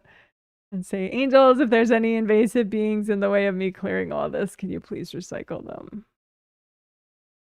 You say too, if angels, if any of this is not healthy and gentle to clear right now, can you please remove it? So that way, any piles, are good to clear right now. Any piles that are still there.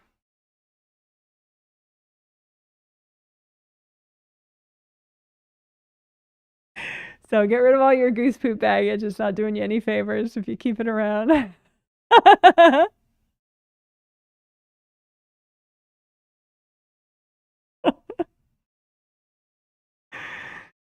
All right, wonderful. So, let's see. Okay, so now we'll use timeline healing in a slightly different way. So we'll imagine, so this will be the stuck now part. So I'll oops.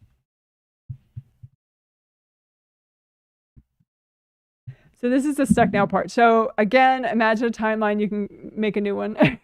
Okay, one end of it is now, today. The other end is, earlier in this life and then past lives and your past lives. And it could be that if we kind of flip it around and look in a different way, that you're stuck now in certain ways. And so part of you is in the past because the past was better. Like certain parts of the past may have felt more fun or more, less stressful, and so there could be part of you kind of hiding from your present life in these past parts of your timeline, right?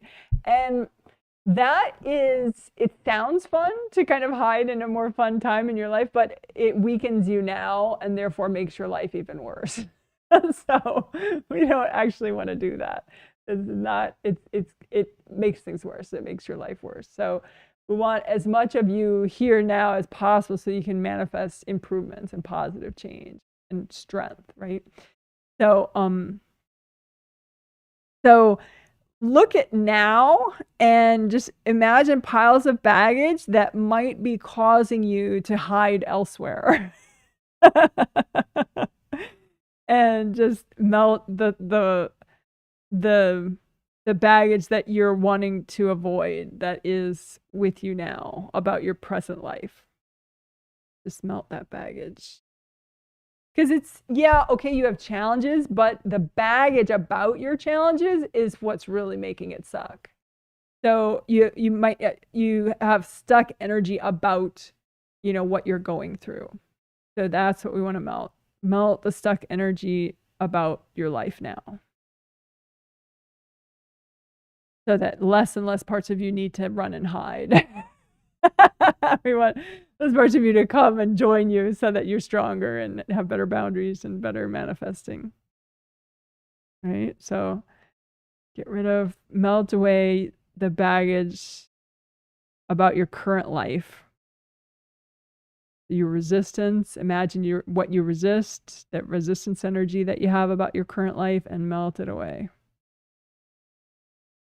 So that more of you can be here and you can improve your life.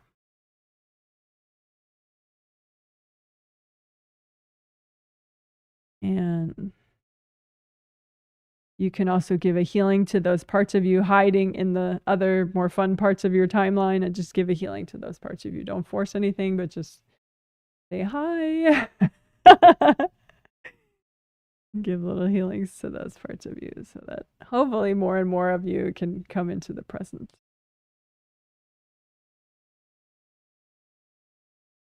All right, good job, good job. And now,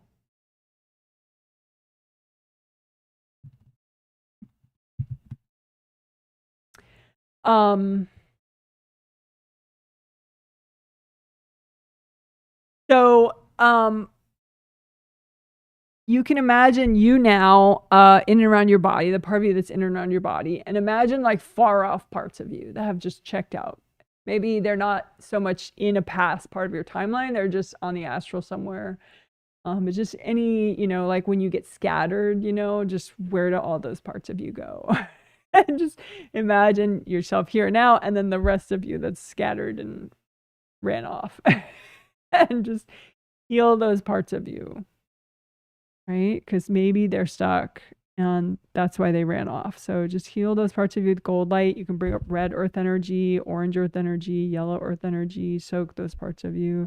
You can say, angels of 30 invasive beings messing with these far off parts of me. Can you please recycle them?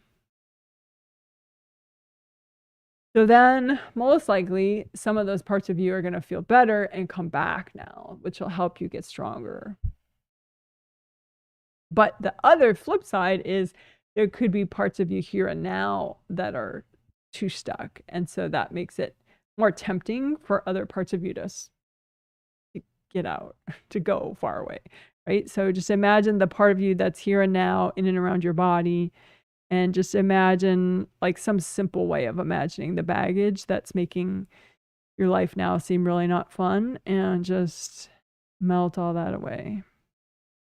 And you want to imagine the amount that's healthy and gentle to clear right now, right? But just imagine maybe imagine like big black rocks, this unfun baggage that you have, and just melt the black rocks. Or you can imagine the chunks of unfun baggage as heavy black rocks and just gather them with gold light and give them to your angels. Angels, can you help me with these? Angels, can you help me with these? You want to clear any baggage that's making your life seem too much, right? Because people get fooled. They think these external situations is really what's making you feel bad, but that's not the case. It's your perception of the external baggage, which is defined by your own baggage and what gets triggered, how much flow you have, how present you are. So you can fix how you feel without changing the external circumstances, more than you would think, just by clearing your baggage. So just heal yourself, this part of you that's in and around your body, and imagine any chunks of baggage that are making here and now seem super unfun, and just melt those away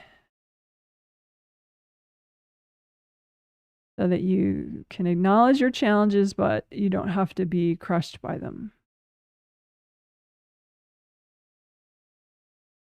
All right.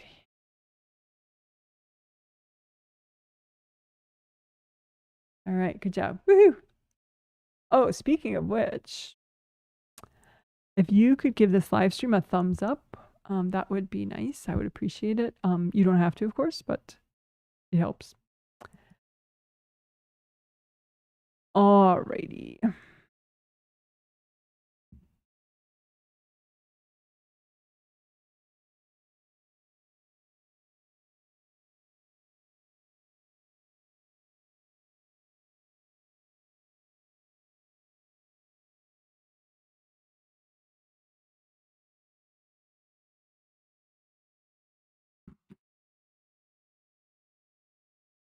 We are near the end of the healing. I just want to look for a second, make sure that there's not something else to do. And just a heads up, I will be again doing a very short Q&A after the healing. So I'm going to limit it to 30 minutes of looking at people's comments, and I'm not going to do like read my life story type questions. I will encourage you to read them yourself, read it yourself to the extent that you can. But anyway, okay, so I'm going to look and see what is next for the healing.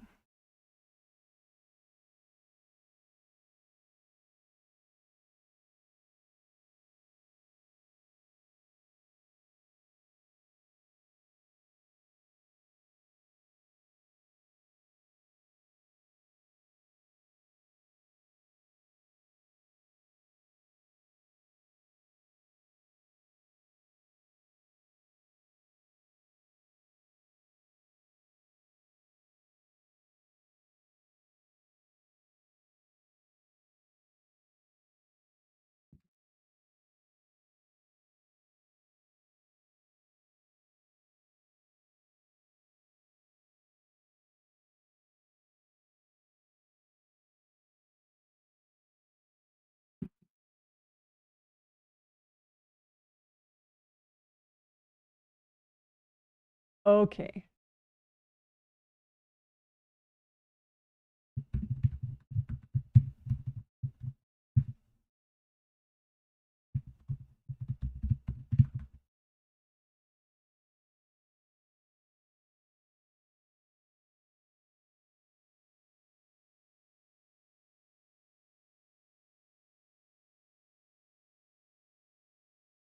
All right. So, I was looking at a sample person, and it's an extended family member of somebody who paid for, this person to get the healing. And so the person I'm looking at, she's so serious, and so that seriousness makes her seem like, 30 years older than she actually is. It's not like serious in that positive sense. It's serious in the sense of like, all the joy and fun got sucked out of your soul. Is gone forever. It's like she's just really, it's like she's a little empty. And that's hard, it's hard to be that way. It's exhausting, and you just don't have enough boundaries because you don't have enough energy, and so it's not fun at all, right? So what is wrong? Well, for her, I mean, it's different for everyone, but since she's a sample person, what she needs, everybody needs. But she has walled off two big parts of her. Like, you can wall off parts of you. It's not healthy to do, but people do it, and subconsciously. And it's like, you're like, well, that's not me, So maybe like part of you is furious at somebody, but you don't consider yourself an angry person. So you're kind of subconsciously disowning that part of you rather than, working through it and processing it so that you're no longer that way for real, So it's kind of like, man, that's not happening. But the problem with that is it is happening. And so that part of you could start fights with other people that you're not even aware of. So you're like, why does everyone hate me? I don't understand. Whereas this part of you that's walled off is like, fuck you to everyone. And so these parts of you can get you into a lot of trouble. But also in this case of this person, it can just be too draining because you have too many parts of you behind walls. So it's like you're not, it's like being scattered. It's a different way of being scattered. So you're just not, there's not enough of you to clear energy blocks. And so you're like a much weaker version of yourself. So we're going to heal those walled off parts of you, but at first we'll keep the wall in place so you don't feel whatever awfulness you were trying not to feel, right? So we'll heal that part of you on the other side of the wall. And then once that other part of you is all healed and okay, then we'll melt the wall, because then the wall is like, it'll be fine. It won't be like traumatic for you to have the wall gone because that part of you is fine again. So I hope that makes sense. So it's the order in which you do it is helpful and makes it much more gentle, and makes you kind of, and the more gentle it is, the more your spirit's like, oh, this is fun, let's do some more, And so first we'll heal the walled off part, then we'll melt your denial wall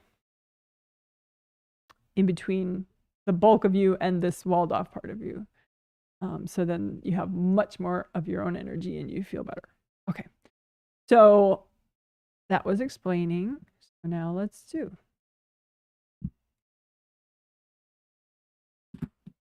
You could do it. Okay, so just imagine like the part of you that you're conscious of, that you're really aware of, the part that you think, okay, this is me, right? And then imagine, you can imagine a couple at once if you're feeling bold, but just to the extent that's healthy and gentle, or you can just imagine one. Imagine like a part of you or several parts of you that are behind walls of denial that you've made for yourself. You can think of them as avoidance walls or denial walls, same difference, right?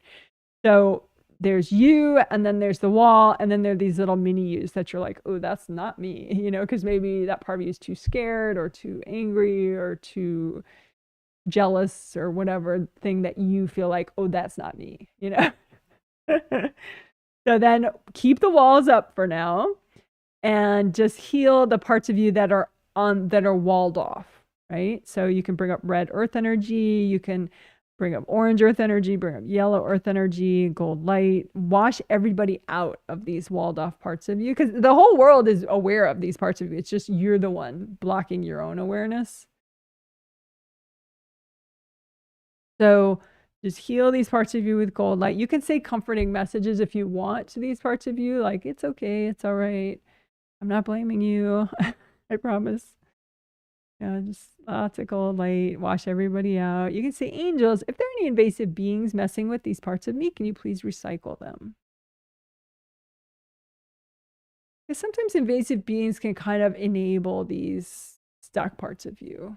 They're kind of train wreck on the jealousy or the bitterness or the whatever. So you're healing these parts of you, and you can say, angels, can you help me finish up healing these parts of me, these walled off parts?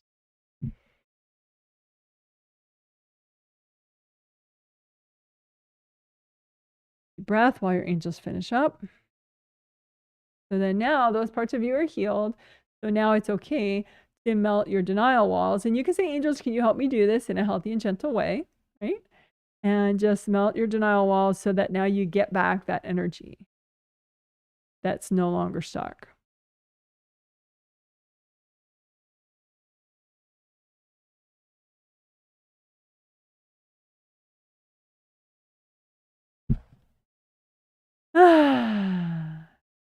Couple deep breaths. And welcome back this part of you now that it's healthy and not stuck. And you can say, angels, can you give me an extra healing?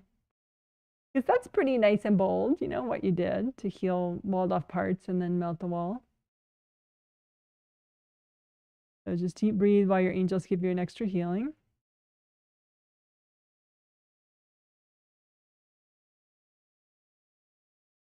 And let's double check grounding.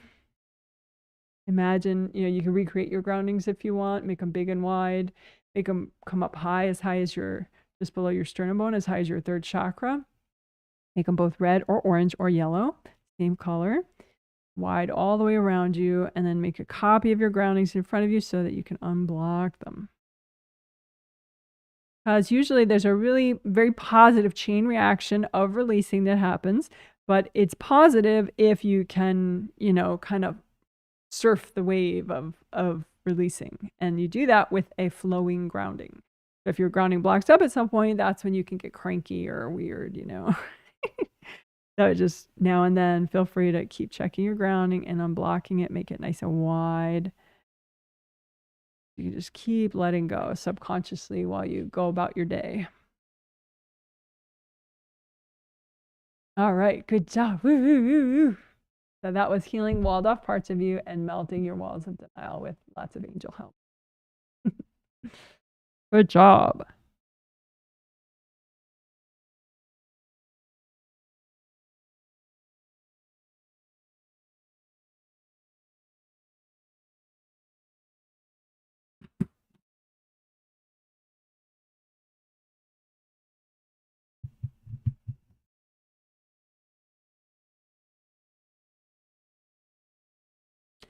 Good job, good job. So we're going to wrap up the healing. Just do a couple little checks. So imagine all your auras out in front of you, copy of all your auras out in front of you, and your physical body and astral body are inside those auras. Imagine both your groundings, and just use lots of gold light and comb through everything.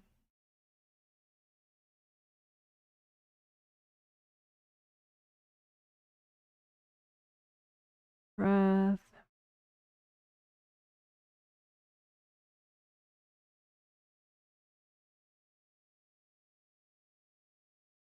You can unblock above your head and then unblock above the top of your auras.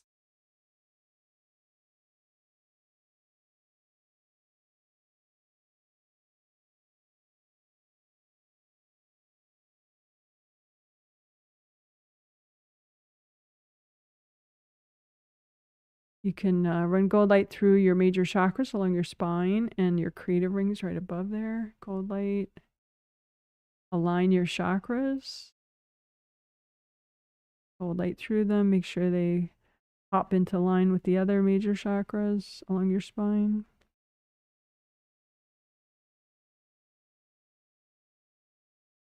We can unblock your legs just a little bit extra. Gold light. You can use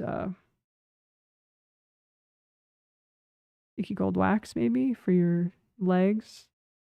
Just fill up your legs in and around your legs with sticky gold wax. Have it stick to whatever's not you and lift all that junk. Give it to your angels. Angels, here you go. Have sticky gold wax around your biker shorts area too. So around your lower torso and your legs. Sticky gold wax. Have it stick to everything that's healthy and gentle to get rid of. Sticky gold wax your feet, your ankles, your knees. And just lift out all the wax with all the junk. Angels, here you go. Again, sticky gold wax your lower torso and your legs, knees, and feet. And lift out all that junk with the wax. Angels, here you go. Wiggle your toes. Fit your astral body into your legs. Fit your astral body into your shoulders and arms and fingers. Couple deep breaths. And as we wrap up, ask your angels for healing. Angels, can you please give me healing to help me wrap up this healing?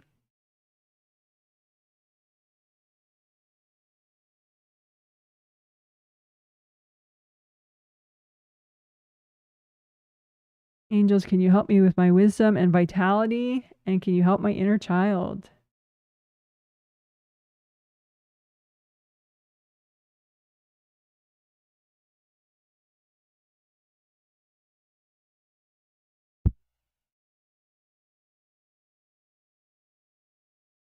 All right, good job. That's a healing. You're a rock star. Good job. And remember, if you want to work on any of this later, by late tonight, it will have chapters, right? And so you could just do like a little 10-minute section. A lot of people don't use the videos later, but maybe they feel like they want to, but, just maybe encourage yourself to, find like a 7-minute section that you want to do, out of the video, rather than say, okay, well, I should do the video and it's like 3 hours long, right?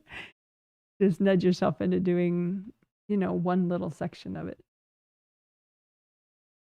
if you want.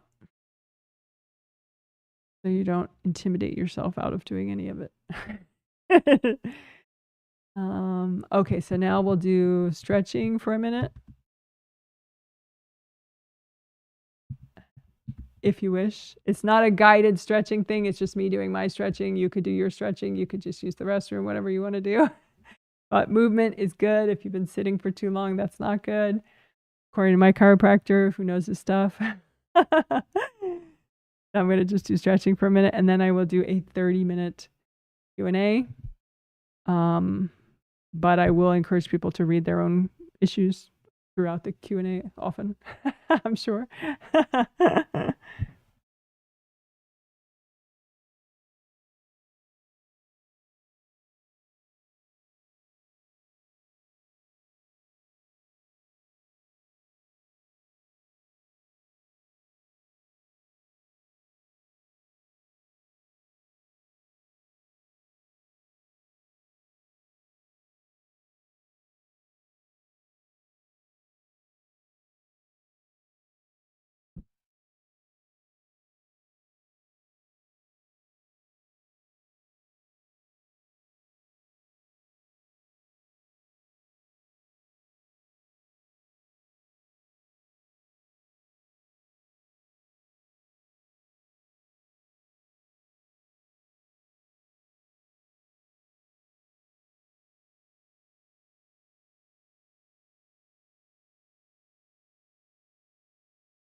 Alrighty.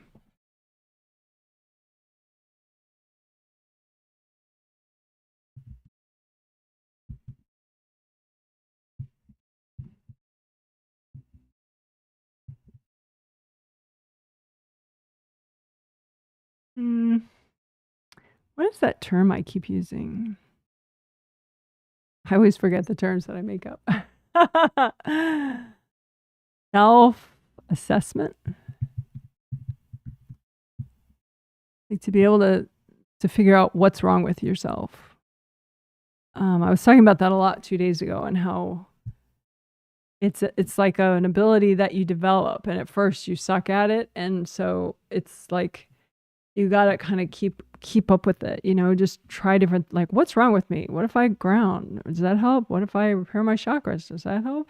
And like over time you learn through trial and error to get better at intuiting what to do, how to feel better faster. Because, you know, yeah, you could do the three hour, well, probably the healing part was like an hour and 20 minutes, if I have to guess. So you could do that whole thing. But, you know, if you can intuit, you know, and kind of freestyle and do 10 minutes and feel fantastic afterwards, it's pretty priceless. So that idea of self-assessing, can you figure out what you need quickly. So I'm going to try not to read what everybody needs. I'm going to try to encourage people who are using that. You know, are you trying to figure yourself out? Anyway, someone says, thank you, Janet. Feeling mellow and calm. Was tired up until the healing far off parts of you part. Interesting. Was tired up until the heal far off parts of you part. That's funny. Excited to work that more. Well, cool. That's neat. Someone says, feeling so good. Neighbor just brought me a prayer plant. Oh, that's nice. Those are cool plants. Add that to this healing, and I'm superwoman for as long as I think it. Cool.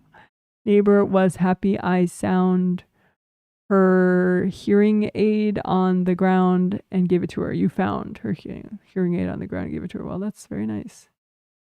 That was very helpful. Yeah, I used to have prayer plants. They're cool. I used to have so many plants, but then I had a cat that ate plants. I had to give them all away. You know, they like kind of scare pet owners about like, this plant will kill your pet.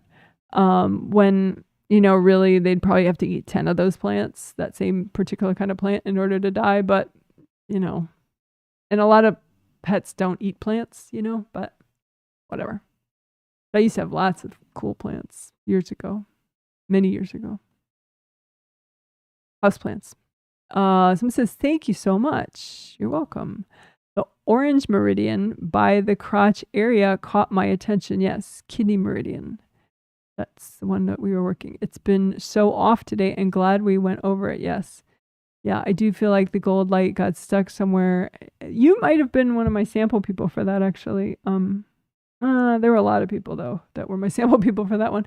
It's like, you know, the tension, because it's so much near your first chakra right there in your Kundalini chakra that, like, if you have, you know, those lower torso kidney meridian points, if you have those, you know, messed up and tight, or that kidney meridian w.c.auras aura, like right in front of the, you know, the lower torso, if that is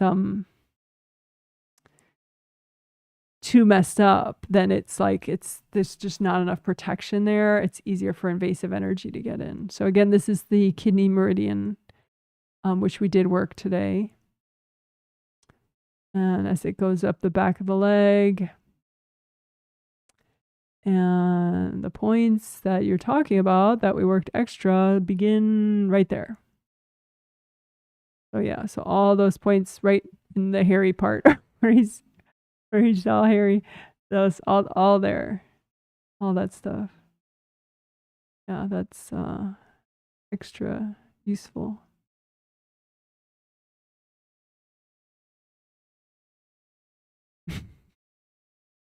I like to give him a little privacy there. Alrighty, a little TMI. do feel like the gold light got stuck somewhere and triggered my butt and leg. Still or before? Probably maybe you got in and then you felt the blocks that were already there. I mean, you could have an invasive being that's pissed off about getting kicked out of that area, and you could just recycle any invasive beings associated with that weird feeling if you still have it. But yeah, the w.c.auras aura right in front of those, the kidney meridian w.c.auras aura right in front of those points is like a really good one to, you know, get flowing more and more and more and more and more and more and more. Because then it's like that takes so much pressure off the front of your lower chakras. Like, whew. So good. I'm glad you liked it. Someone says, thank you, Janet. Feeling very stressed right now. Everything and everyone seems to bother and upset me. I'm sorry. And for context, for people that don't know that, I mean, you feel stressed a lot very often, but you feel extra stressed. So I'm assuming you want me to read why you feel extra stressed. But I want you to read why you feel extra stressed. So if you are still watching and you could post below your self-assessment of why you feel stressed, like what you can do about it. Not like, well, my husband isn't supportive, because we can't voodoo him into being supportive, right? But like internally, what's going on that is workable and fixable, that is related to you feeling so stressed and bothered, right? So is your grounding blocked? Is some lower chakras, they got damaged right after we repaired them? You know, what's going on? Try to practice intuiting, and you can put it down below and I'll double check your work, your self-assessment work, if you want. I'd rather that than, you know, you not even trying to self-assess, because then that it doesn't help you so much. Someone says, thank you, Janet. You're welcome. Was so low energy this morning. I didn't want to get out of bed or do anything, but during the healing, I was a little productive. Oh, good.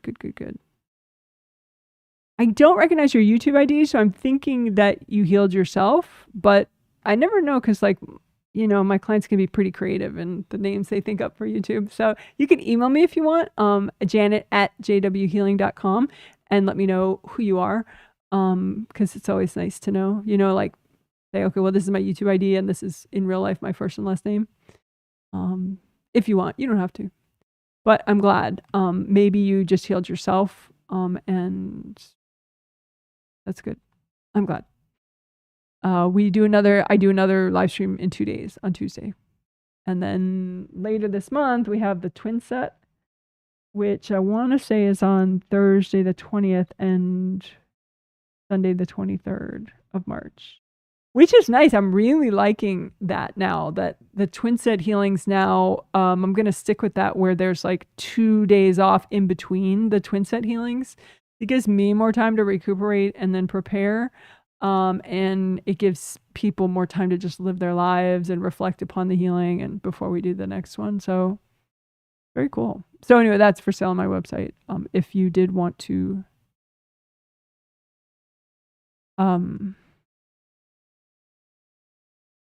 purchase it and get healed by me. And my website is jwhealing.com.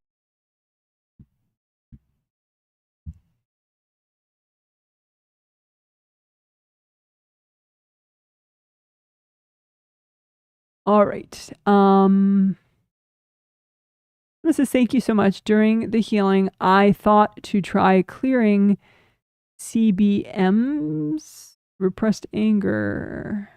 Oh, somebody else's repressed anger, and he left the right side of my head. We'll see what else may help, since part of the trigger is me not having appointments open for him. Oh, I see what you're saying. You know, fun story. I mean, fun now, but there's somebody out in the world that like literally has a lifelong grudge against me because I didn't have appointments available for them, like a long time ago, when I did individual appointments. And it's like I wasn't I was a certain level of busy, and so it wasn't easy to get appointments, but there was a certain level of difficulty. But then all of a sudden, like, I got all these reviews on Yelp, like a bunch of them at once. So then Yelp took off, and so then I was like really overbooked and like he was just being really invasive, and so I was like waiting for him to stop being so invasive so I could maybe give him an appointment, but either way he would have had to wait much longer than before. And like it was just, like literally he hates me for all eternity now for that. Like even years later, he never worked with me again. So, but sometimes there'll be clients that just have, because it's like, you maybe your mom didn't treat you well, or maybe your dad didn't treat you well. So like subconsciously, you or these clients are putting, expectations on the practitioner that, are extra because of that. And so then that's how like lifelong grudges can happen. And so, but hopefully this person doesn't have lifelong grudges against you, like that one person with me. But you can't always prevent that kind of a thing. By strong boundaries as a practitioner is very important.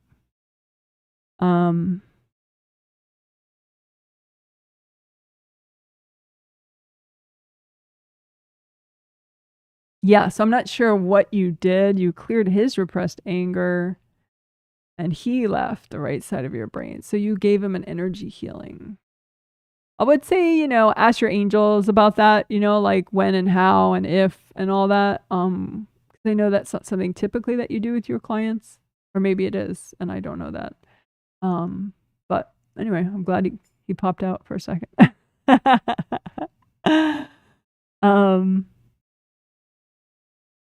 You can look at w.c.. auras of yours that could be strengthened and unblocked more, so that he doesn't, because he'll get in because there's a weakness that he found in your space, right? So it's not really on him not to be invasive.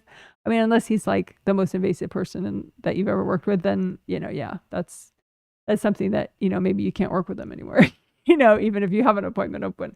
But if it's just your average garden variety client that's triggered, because people get triggered because they always put their parent and family issues into things. So that's what people do. Then, just work on it as a personal growth thing and look at, okay, well, what w.c.. auras are too weak that enable him to just kind of waltz in again. All right, hope that helps. Someone says, thank you for the healing. There's a part or two of me that keeps getting lost in a past life with someone who I met up with in this life. In that past life, we were happy. How is this part doing now? Oh, I see what you're saying. I mostly see what you're saying.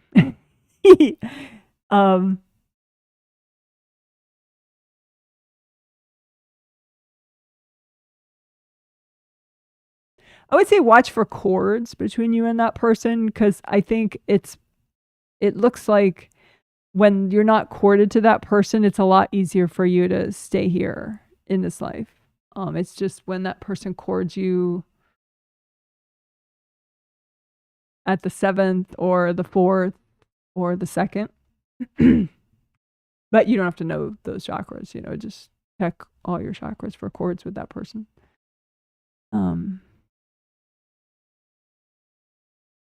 But I think lately, of course, it's a lot harder for that person to cord you than it used to be.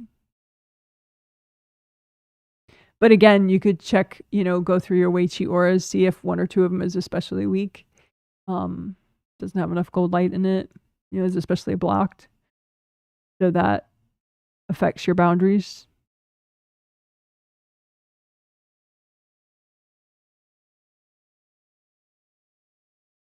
And when I say go through your w.c.. auras, you could just make a list of them. Like, I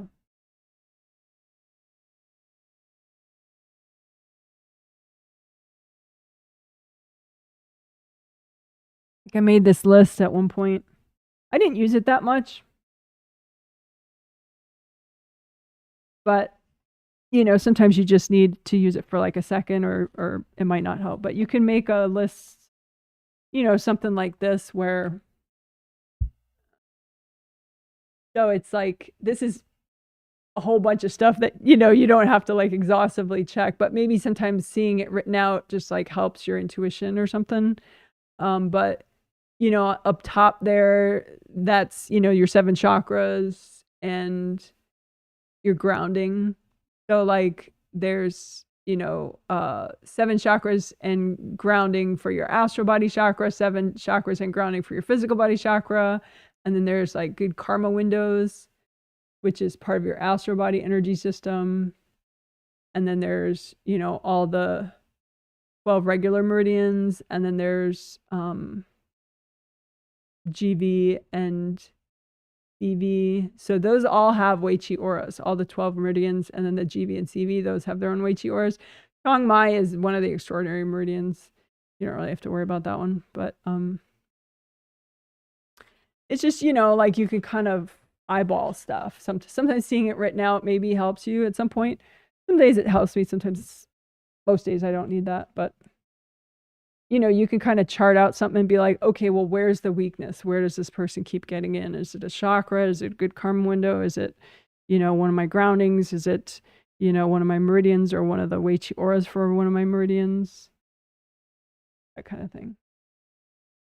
So, you know, maybe that helps, maybe it doesn't. But yeah, check for cords with that person. Ooh. You know, using a timer is important if you say you're going to only do 30 minutes. Let's say I've done 9 minutes so far. And so I will do 21 minutes more. Okay. Ta-da-ta-da.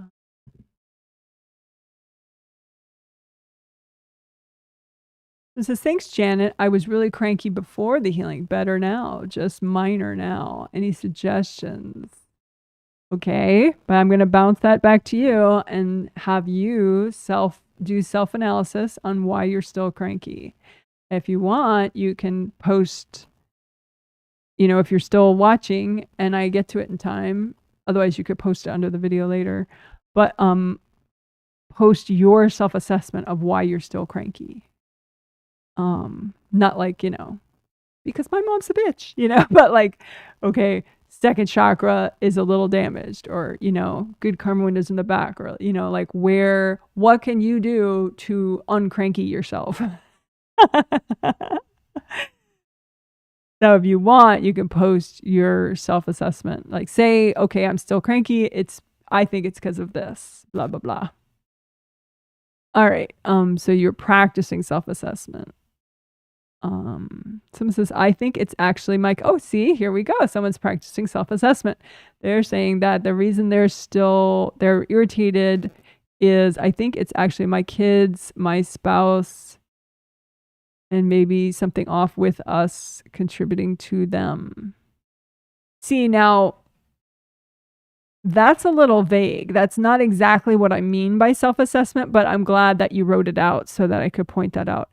So it's your kids. Okay, you're going to keep your kids, right? They're keepers. So you can't say self-assessment. That's not exactly what I mean. Like that, oh, my kids are why I'm cranky, right? Because, well, good luck with that. You're going to have your kids for your whole damn life. Right? You're cranky because are your kids courting some energy blocks in a certain location?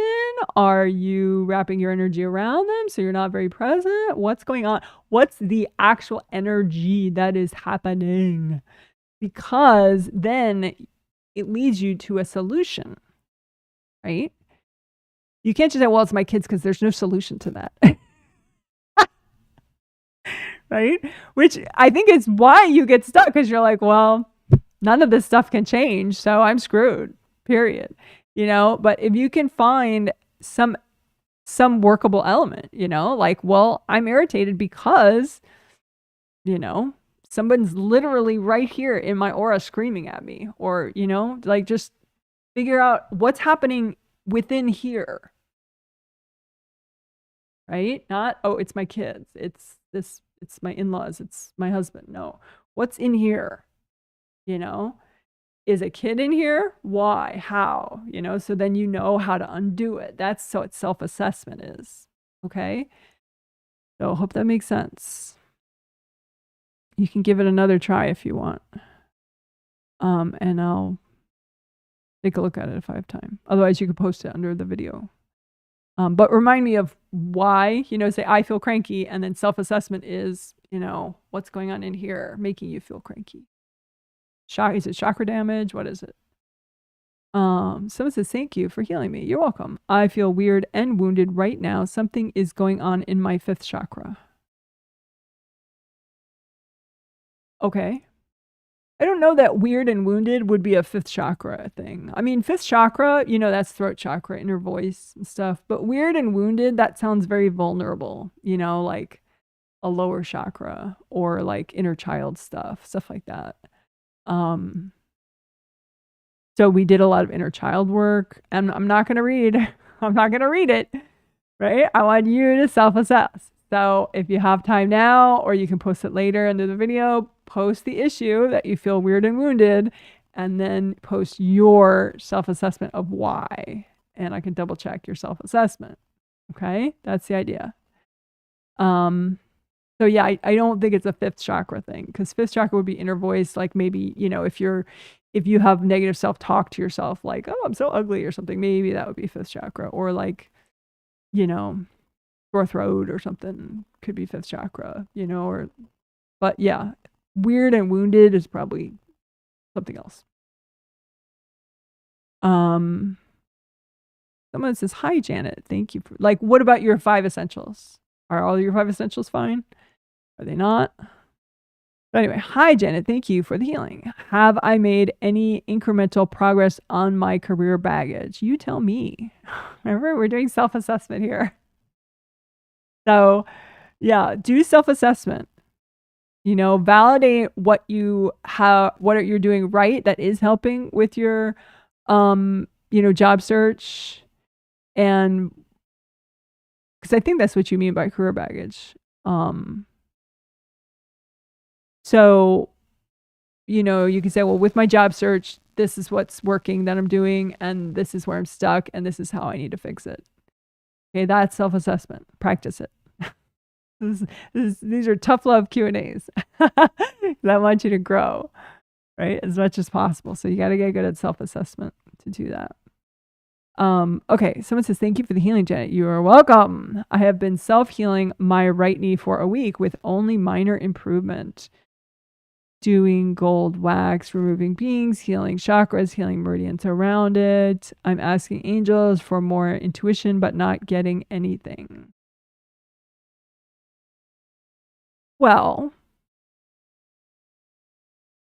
that I could look at, because you're saying what you've already done, and clearly you have been working it quite a bit.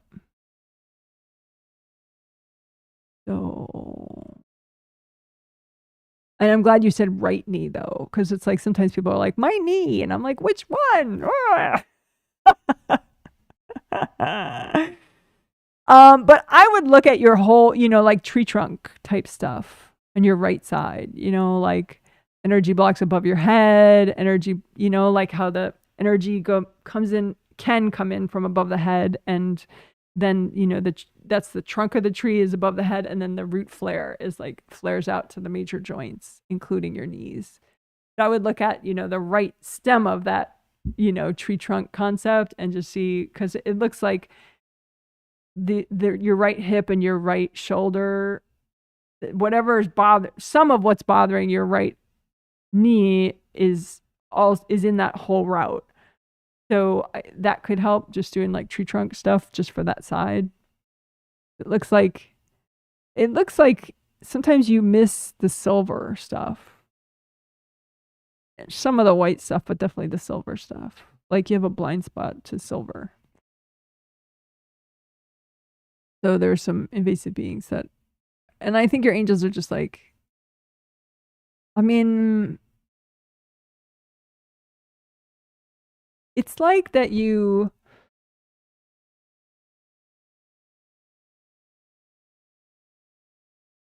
when you really progress is when you get good at self-assessment and you work on it and you get determined and focused. Then it's like you grow, in 4 days as much as you would have grown in 4 months.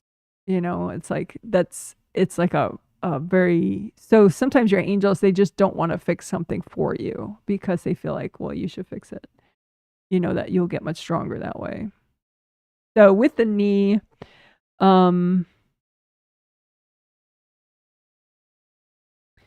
we look at like what goes through the front of the knee. Let's see. What about the spleen meridian? Where does that come? Let's see.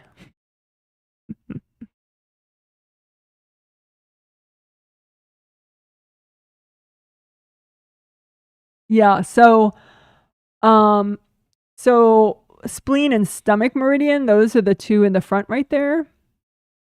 So you could work the spleen and stomach meridians there, which sounds like you've already done, but have you worked the spleen and stomach w.c.auras right around there?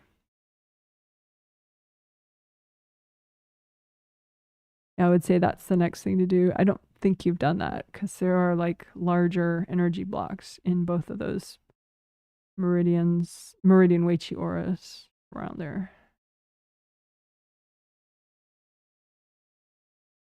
So that could be another thing to do.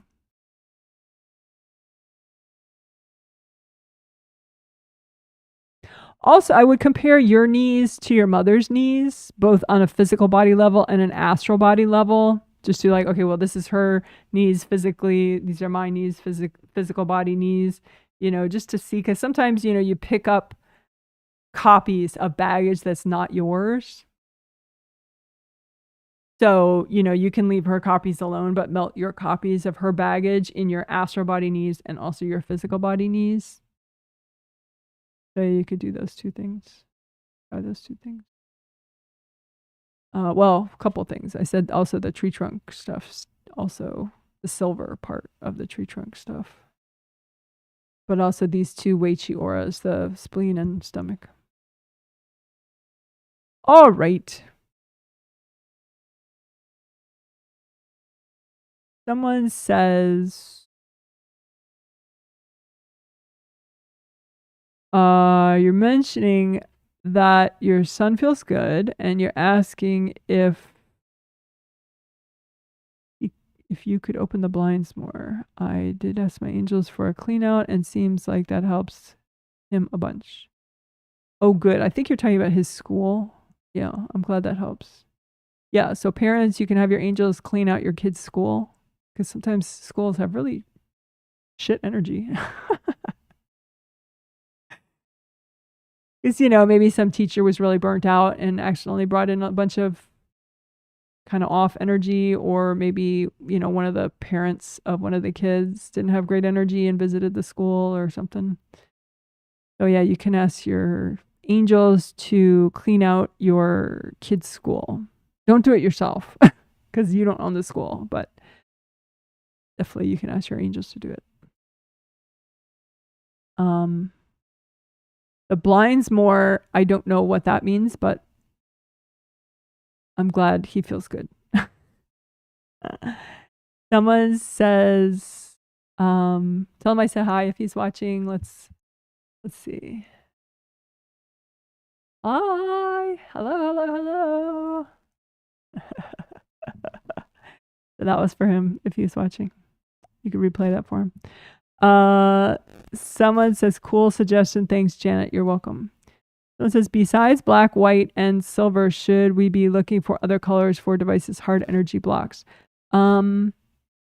Typically, they're black or white or silver. You don't really have to think about the color. It's just sometimes when someone's like, I keep working this area and I'm not noticing anything else, but it still is obviously a problem there. Sometimes people just are like, they're just not seeing a certain color, or they're not intuiting. They just have like a blind spot about it. So that's when I bring up the color. But A device could typically be any color. Like someone could put a red device in your body, but it wouldn't be as harmful. If they're going to try to screw with you, they would likely use an extreme color, because rainbow colors are pretty nice for the body for the most part, and the spirit. So if they're trying to screw with you, they're going to use like an extreme color, either way too low, which would be black, or way too high, which would be white or silver. So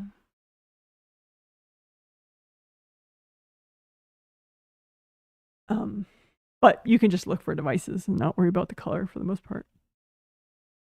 Someone says, I guess my question about career baggage is more about clarity around the next job. Currently at a coffee shop, have not been job searching or applying at all.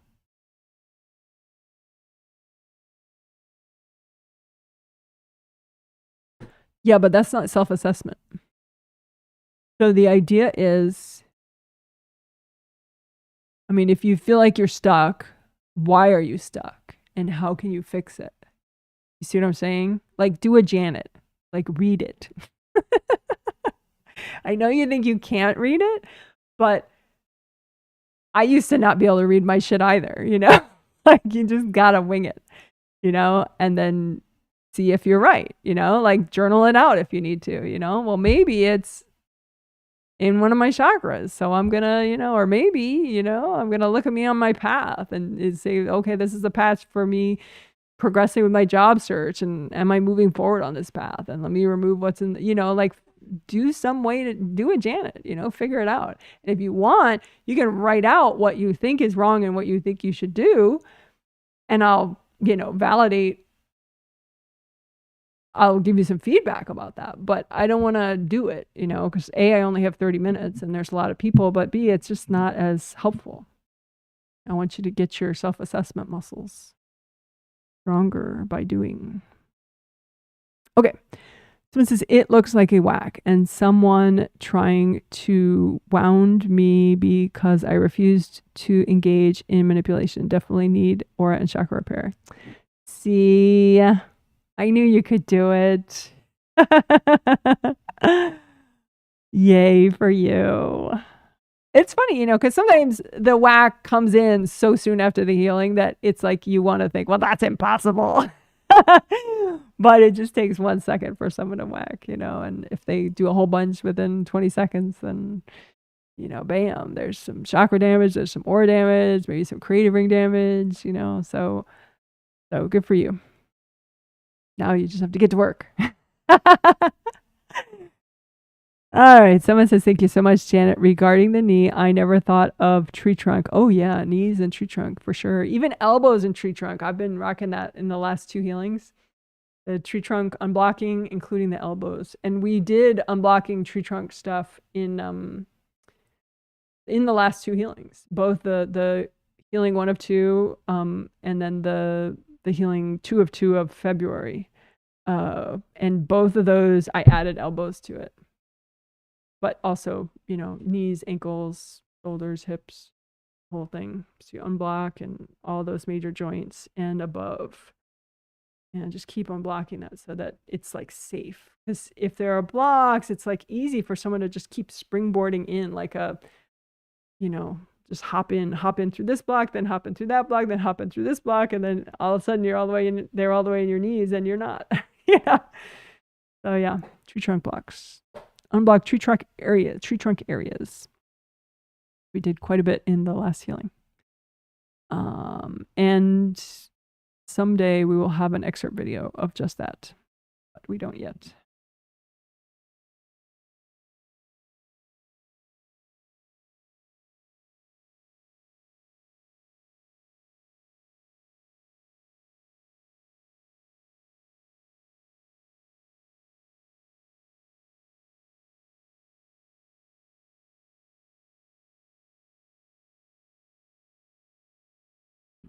All right, making a note to myself. Someone says, LOL, trying again.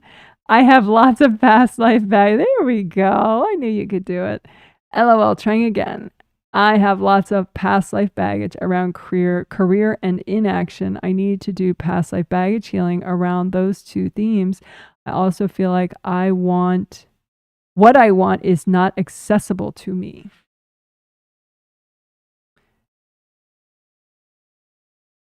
Yeah, well, I would say go with that first, like clear past life baggage around career and inaction. I mean, remember too, like in past lives, you're identifying as a female in this life, and in a lot of female lives, career was just not a concept. It was have kids. That was your career. So there could be a lot of past life baggage against, having a career at all at your age. So yeah. Yeah, sounds like a great place to start. But then after all that, once you do that for a couple days, then you can go on to self-analysis of why you feel like what you want is not accessible to you, and do a whole self-analysis on that. But you might no longer feel that way once you clear enough of the past life baggage. And you can clear the past life baggage through timeline healing that we did today, or just, put it all out in front of you. Don't worry about when it's from. Keep pulling it up. Someone says, speaking of shit energy in schools, yes. Is it me or my assistant bringing in bad energy into our room? Her name is blah, blah, blah. Why do I feel triggered by her? Okay, self-assessment time. We're doing tough love here, where I'm not being the Janet, you're being the Janet.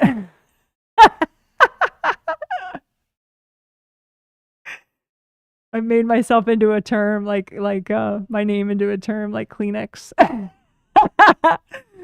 So go ahead and be a reader here. So the shit energy in your specific classroom, you're the teacher, right? So have you tried to clear it out? Are you clearing it out well? That's something you could self-assess. Are you, just what's up? What do you need to work on to fix it? But bringing bad energy into the classroom, I mean, maybe not obviously, but there's a lot of possible culprits for that. It could be from a different teacher who has a classroom across the hallway from you. It could be from, principal, vice principal. It could be from several parents of the kids, it comes in with the kid, or, the parent just dumps a bunch of energy during the day. So definitely parents I would always keep on your suspect list. In addition to your assistant. But self-assess, go ahead, figure out, use your intuition. If you need to, write down all the possible suspects and intuit. It could be a couple suspects that are either dumping energy or, blocking the grounding of the room, all sorts of different things. You can do tricolor energy soak for a room. You can do all sorts of nice things.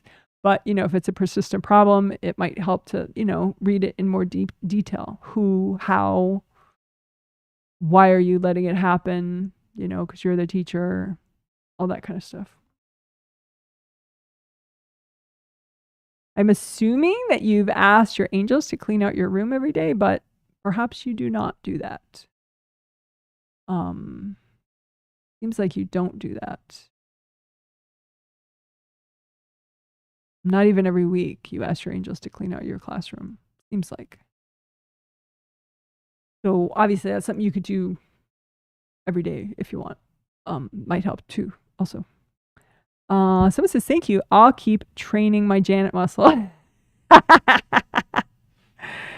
Yeah, I might regret making my name into a brand like that, or into a term.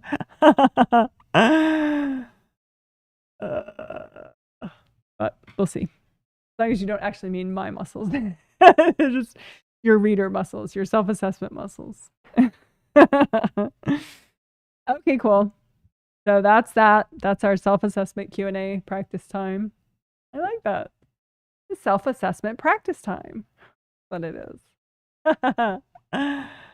All right. And just because I love seeing my website up in big letters, This is a reminder that my website is jwhealing.com. Da, da, da, da, da, da, da, da, da, da. So why do you need to know that? Well, I don't know. I guess if you've bought all your healings that you want and you've bought the healings you want for your loved ones, then you don't need to know it.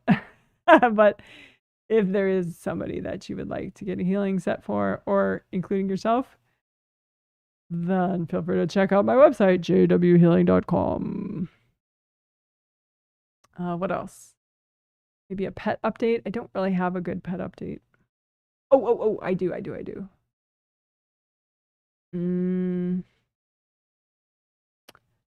Yeah, I do.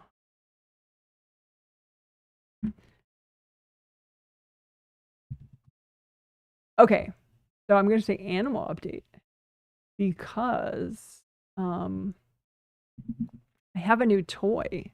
We got a trail cam because we have this. Okay, Boo Boo Kitty, our new cat, she used to be an abandoned stray, very, very super shy stray, we could call her.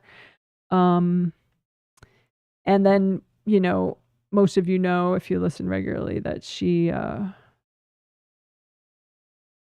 we started feeding her. We got her a little heated house, little heated cat house for outside and everything.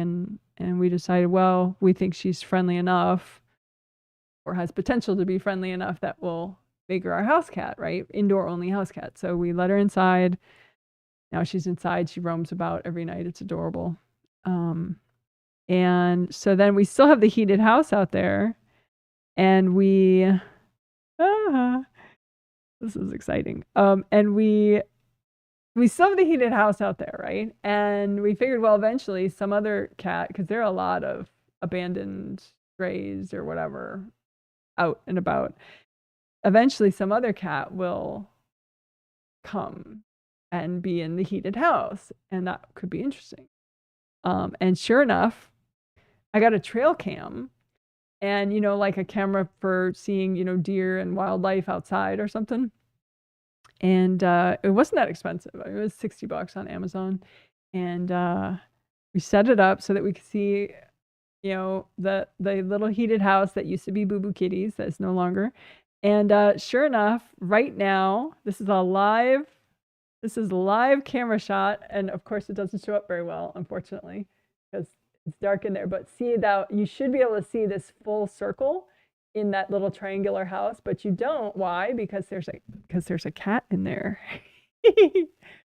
So right now there's a cat in there, and I'm pretty sure that cat is called, well, we've named, I picked the name because Lorenzo said, well, he named Boo Boo Kitty, so I'll name this one. But this cat, I don't think is going to become like an indoor pet cat for us, at least, because I think one cat is good for us, because we used to have way too many pets. But anyway, but we call this cat Mittens, because we think this cat, we've only seen like 2 glimpses because it runs away really fast when we go near the house. But we think it's all gray with white feet. So I called him, I've named him or her Mittens. So Mittens is in the house right now, which is totally exciting, because last night was the first night. It's just dark in there, so you can't tell, but you'd see like a big white space in the middle of that triangle if there wasn't a cat in there right now. But I checked last night. Last night was the first night that we had the trail cam up and working, because it has night vision, so we could see in the dark. And the house was like empty all night. I checked all sorts of hours. But let's see, because it has that motion. Oh, it's been in there for a while. Oh, that's exciting. So it first got in there. Let's see when it first got in there. Like, it's like there are all these photos, because it'll take, if there's motion, it'll take a photo every 30 seconds. So let's see. Yep. They pretty much all look the same. It's like you could just see darkness in there rather than seeing the big white hole. You see a big white hole when it's empty, but you see darkness in there when there's a cat. Oh, this is so exciting. So this is when Mittens first went in there. So the camera picked up the motion of Mittens going in the house. So you see Mittens' big old butt right there going into the cat house. How funny is that? So cute. So we think that somebody, didn't fix their cat and the cat had a bunch of kittens. And I theorize because of how Boo Boo Kitty acts that they did take care of the kittens when they were very young, but then they just sort of were like, well, who cares? Whatever, too many cats, blah, blah. And they just let them go, which obviously is not good to do. But anyway, so we think that they're all siblings though, because there's like one out there that I've seen before that looks just like Boo Boo Kitty, all gray. And then there's this one right there that we see right there that has white paws, at least white back paws, maybe white front paws too. Looks like such a big butt. Oh, so exciting. That's the first photo evidence we have of Mittens. You saw it here first. So, and that we can see the time and date that was. So that was, oh, that was this afternoon. That was like 2 hours ago, something like that. So it's just been in there this afternoon only. That's so cool. I'm so excited. So the rest of these photos are pretty unexciting. It's just like all darkness because he or she is in there. But anyway. So exciting. Exciting. All right. So someone says luring in kitties with a hothouse. Fun. Yes. Yeah. And ideally we should fix Mittens. So that Mittens doesn't end up having a bunch of kittens or fathering a bunch of kittens, depending on Mittens' gender, which we do not know. But that's a little more challenging out here than it was in Chicago. In Chicago, there were spay-neuter clinics, and you could go and you could trap the cat, rent a trap the cat, early or the night before your clinic appointment. Like you make the clinic appointment ahead of time and, blah, blah, blah. So in Chicago, like Treehouse is a shelter that has a good spay-neuter clinic that I believe they still have, and so like in Chicago, we got a bunch of cats fixed that way that ended up being our pets. But out here, there's like one spay-neuter clinic, but like you have to prove that you're low income to use it. And the regular vets, like they won't let you just show up with a cat in a trap on surgery day. So it's a bit of a problem how to do this. So we'll see. It's the right thing to do to get Mittens fixed, but we'll see about that. Someone says, aw, cat butt, so cute. And someone says, would a stray have such a big butt? Aren't they always thin? It's a good question. I think there's somebody in the neighborhood that overfeeds the outdoor cats, just like puts out a big old bowl of dry, cheap kibble every day or most days or many days. Because when we were feeding Boo Boo Kitty outside, some days she just wasn't hungry at all. And she did have a big butt when she was outside. We were like, wow, she's a big cat. I was like, I hope she's not pregnant, but she wasn't. She was just really big, but she's slimmed down a lot. So she doesn't look like big anymore. But when she was out there, she looked big. So yeah, I think that sometimes people just randomly put out a ton of food for cats and they don't get them fixed. And so then you have just these big, chubby, abandoned cats walking around. So I think that's what's going on. Mittens is eating somewhere. We'll see. I mean, if the camera footage shows that Mittens is out in the house all day and all night, that's how we knew that Boo Boo Kitty didn't have a home. Because it would be like, 15 degrees below zero and Boo Boo Kitty would be in the house, not going anywhere. Like she obviously had nowhere to go, that was sheltered and indoor. But we'll see with Mittens, because I checked a bunch of times last night and Mittens was not in the house. But that could just mean that Mittens was out hunting, for like rats and mice that are nocturnal. So we'll see. if Mittens is a house cat just here taking a nap before she goes home to her house, that's one thing. But that's probably not the case. Knowing how people are really irresponsible with pets and stuff, there are a lot of just abandoned cats that have no. I mean, there are cats that are people's pets that are roaming, which I don't recommend. It tends to be very unsafe for the pet, especially out here with hawks and eagles and coyotes, lots of them. but anyway, so yeah, a stray cat. Yeah, it depends. I mean, these Boo Kitty and this Mittens one probably are like, they're strays because they were once owned but long ago, so they've learned wild ways. They've learned to support themselves. So either they're out there mousing, but they're probably not that fat from mousing. It's probably somebody just free feeding, just has these big bowls. I know in Chicago, there was somebody like down the block from us who did that, who had just this giant bowl of kibble out and never got any cat fixed or anything. And there was just, so like 2 of our cats probably ate that kibble until we trapped them and then made them our pet cats. But anyway, long story. But I'm excited that I got to share with you the first ever photo evidence of Mittens. We got to see it together. All right. So I should put Mittens in the banner. Mittens. Ta-da, ta-da. Mittens with the big butt. Alrighty, but there's nothing really newsworthy about Boo Boo Kitty. She continues to be on patrol and do her thing. She continues to be fabulous.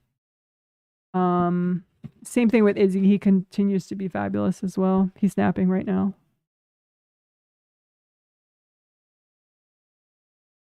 He's starting to wake up, so I'm gonna have to take him out soon. All right, you guys, you are so amazing. Let's have some glitter on the way out. Yay, good job. Woohoo! Take care. The next hailing is in 2 days on Tuesday. Welcome, Big Butt Mittens. Exactly. Welcome to Big Butt Mittens.